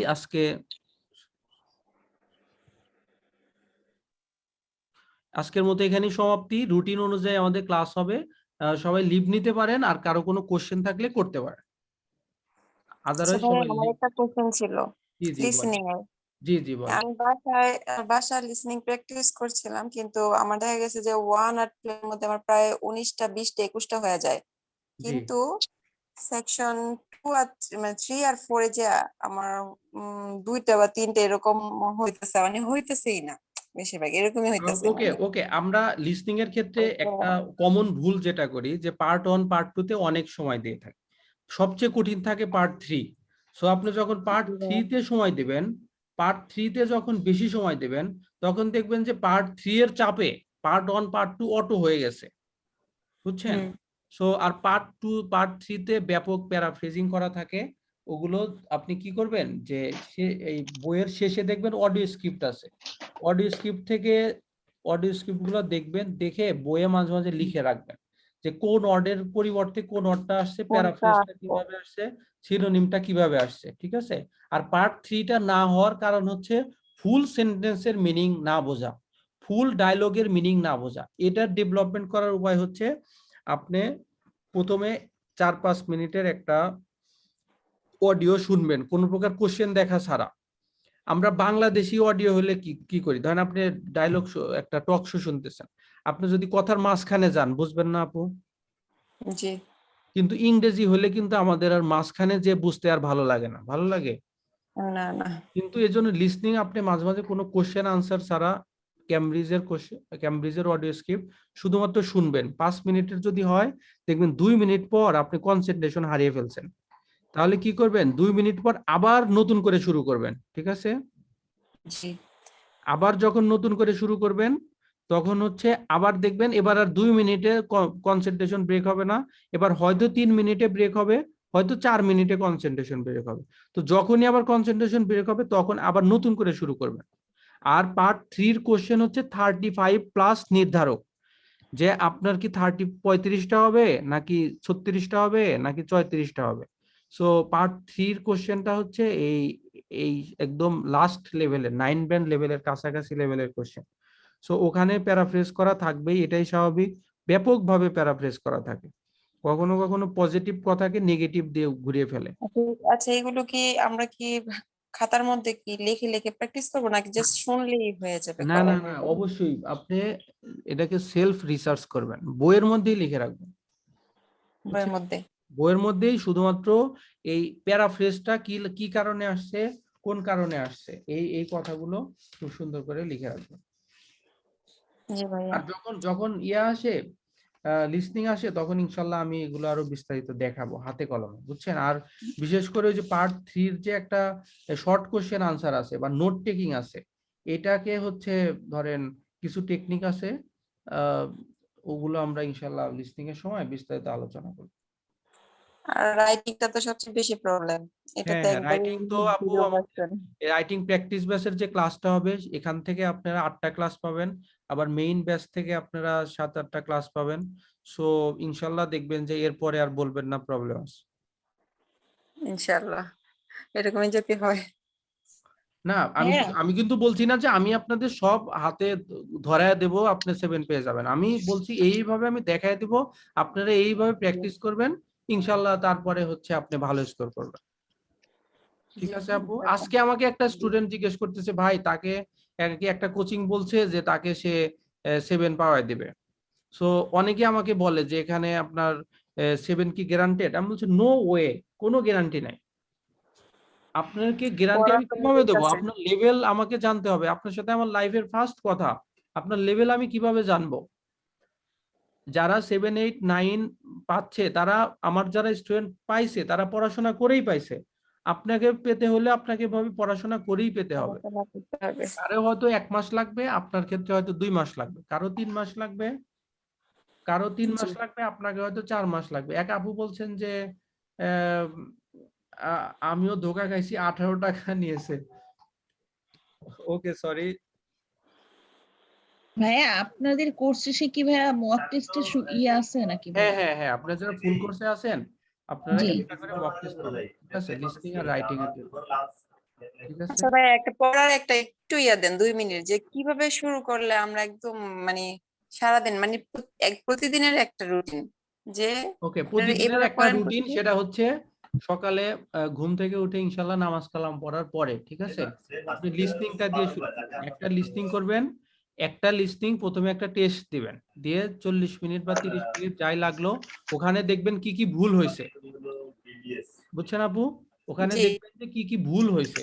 ওখানে ধরেন যে আপনার 40টার মধ্যে তার 40টা ভুল যাবে না, তাই কি সম্ভব? 40টার মধ্যে হয়তো 10টা ভুল গেছে, কারো 15টা, কারো 8টা।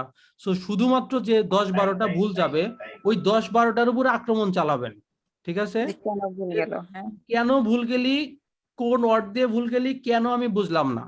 সো যেগুলো ভুল গিয়েছে, ধরেন পার্ট 3-তে আপনার 3টা ভুল গেছে, সো এটাকে একটা শাস্তি প্রয়োগ করেন নিজের উপর, যে পার্ট 3 আমি 5 বার শুনবো, একটা না, 7 বার শুনবো, 10 বার শুনবো, ঠিক আছে? অথবা অন্য কোনো কোশ্চেন যদি ভুল যায় সেটাকে আপনি এভাবে লিখে রাখেন এবং বারবার নিজের উপর শাস্তি প্রয়োগ করেন। একটা টেস্টের উপর 2 ঘন্টা সময় দেন, 3 ঘন্টা সময় দেন আপনার লেভেলের উপর, ঠিক আছে? আপনি ধরেন অনেক টেস্ট করে ফেললেন, কিন্তু অনেক টেস্ট সলভ করলেন কিন্তু ডেভেলপ হলো না, তাহলে কিন্তু আলটিমেটলি কোনো লাভ হলো না। আপনি একটা টেস্ট করেন কিন্তু সম্পূর্ণরূপে এটার 14 গোষ্ঠী উদ্ধার করে ছাড়েন, একটা ওয়ার্ড লেটারও যেন বাদ না যায়, ঠিক আছে আপু? জি। এইভাবে লিসনিং করেন। এরপরে ধরেন রিডিং, একটা প্যাসেজ ধরেন, শুরুতে ধরবেন একটা প্যাসেজ, প্যাসেজটা খুব রিসার্চ করে পড়বেন, এর এই সেম টাইপসেরই, সময় নিয়ে চিন্তা করবেন না যে একটা প্যাসেজ করতে আমার কেন 1 ঘন্টা লাগলো, কেন 2 ঘন্টা লাগলো এটা না, শুরুতে শুধুমাত্র আনসার নিয়ে চিন্তা করবেন। এরপরে হচ্ছে একটা রাইটিং দেখে দেখে লিখবেন, আর একটা স্পিকিং 9 ব্যান্ড লেভেলের মতো করে প্রিপারেশন নেবেন, সেটা মুখস্থ করেই হোক আর যেভাবেই হোক। ঠিক আছে আপু? আগামীকালকে বুধবার, বুধবারে তো ক্লাস হওয়ার কথা। আপনাদের ক্লাস হবে? ভাই আমাদের রুটিনটা দিয়ে দিছি, আপনি কি পাইছেন? স্যার দেখতেছি স্যার। হ্যাঁ স্যার দেখতেছি, আমি এখন দেখি না, আমি ক্লাসে আচ্ছা আচ্ছা ঠিক আছে। আমাদের হচ্ছে শনিবার থেকে এরপরে ক্লাসটা আবার শনিবার হবে, আর হচ্ছে এরপর থেকে প্রত্যেক শনি সোমবার শনি সোমবার শনি সোমবার। আর এই 2-3 দিন আপনারা একটু কাইন্ডলি ওই যে ওই যে রেকর্ড গুলো দেখেন গ্রামারের জন্য, ঠিক আছে? হ্যাঁ আজকে রেকর্ড গুলো জি জি ম্যাডাম। এই যে আজকে যে ক্লাসটা হলো ভাই, রেকর্ড গুলো মানে প্রতিদিনের ক্লাস গুলো হবে, রেকর্ড গুলো ভাই কি হবে? ওই যে আপু যে রুটিন অনুযায়ী ক্লাস হবে ইনশাল্লাহ।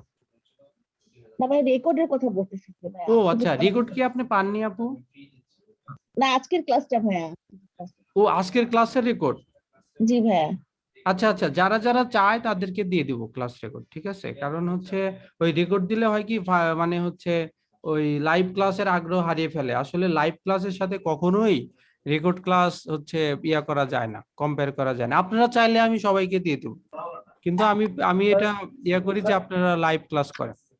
স্যার আমি শুরু থেকে ছিলাম না, আমাদের দিলে ভালো হবে।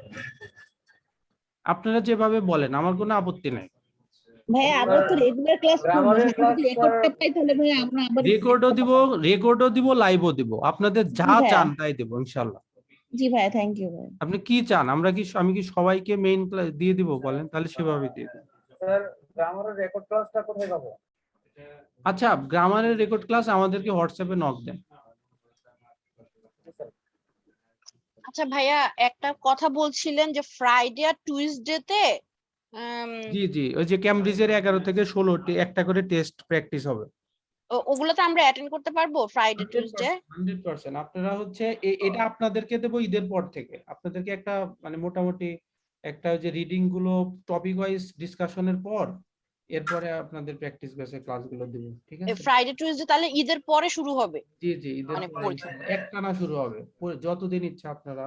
আচ্ছা, আর কালকে তো বুধবার, তাহলে কালকে আর ক্লাস হচ্ছে না, নেক্সট না না না, স্যাটারডে? একদম ইনশাল্লাহ রুটিন অনুসারে ক্লাস হবে, রুটিন দেখেন সব দেওয়া আছে। আর ঈদের টাইমটা একটা টাইম দেওয়া আছে, আপনাদের সাথে ডিসকাস করে আপনারা যদি চান যে ছুটি বেশি হয়েছে বা কম হয়েছে ওইটা ওইভাবে কথা হবে, সব আপনাদের সাথে ডিসকাস করে হবে ইনশাল্লাহ। ভাইয়া একটা কথা ছিল আমার। জি জি ম্যাডাম। বই বই তো পাইনি এখনো, বইগুলো কবে পাবো? এটা আমি আমার টিম মেম্বারকে বলে দিচ্ছি, আপনার তো বই পাওয়ার কথা। না এখনো পাইনি বইটা। আপনি কনফার্ম করেছেন কবে? আপনার যে 4000 টাকাটা কবে দিয়েছেন? গতকাল? কনফার্ম করেছি আমি 3 দিন আগে বোধহয়। দৃষ্টি আপু হ্যাঁ হ্যাঁ হ্যাঁ। পাঠাইছে আপু আমাদের, কালকে হয়তো পাবেন ইনশাল্লাহ, অবশ্যই পাবেন, অবশ্যই পাবেন হয়তো। আচ্ছা ঠিক আছে, বইটা আমরা থাকলে কুরিয়ারে ইজি হইতো, মানে বইটা দেখে দেখে করলে। জি জি, হ্যাঁ। আমরা কুরিয়ারে পাঠিয়ে দিয়েছি, এখন এরা আচ্ছা রেসপন্সিবিলিটি এখন, কিন্তু আমরা অবশ্যই আপনাকে বই দেবই আচ্ছা, ঠিক আছে তাহলে সমস্যা নেই। হ্যাঁ ভাইয়া, আমিও পেয়েছি। ওকে বইটা। ওকে। ওই হ্যাঁ। অনেক জায়গায় একটু লেট হয়, অনেক জায়গায় একটু তাড়াতাড়ি হয়, ঠিক আছে? আচ্ছা ঠিক আছে, তাহলে দেখি আমি চলে আসতে অবশ্যই পারি। পাবেন, দরকার হলে আমরা আবার পাঠাবো, কিন্তু বই পেয়েই ছাড়বো। আচ্ছা ঠিক আছে, থ্যাংক ইউ। ওকে ঠিক আছে, তাহলে আজকের মতো এখানেই সমাপ্তি। ওকে ভাইয়া, আসসালামু আলাইকুম। আসসালামু আলাইকুম ভাইয়া। আসসালামু আলাইকুম। আসসালামু আলাইকুম।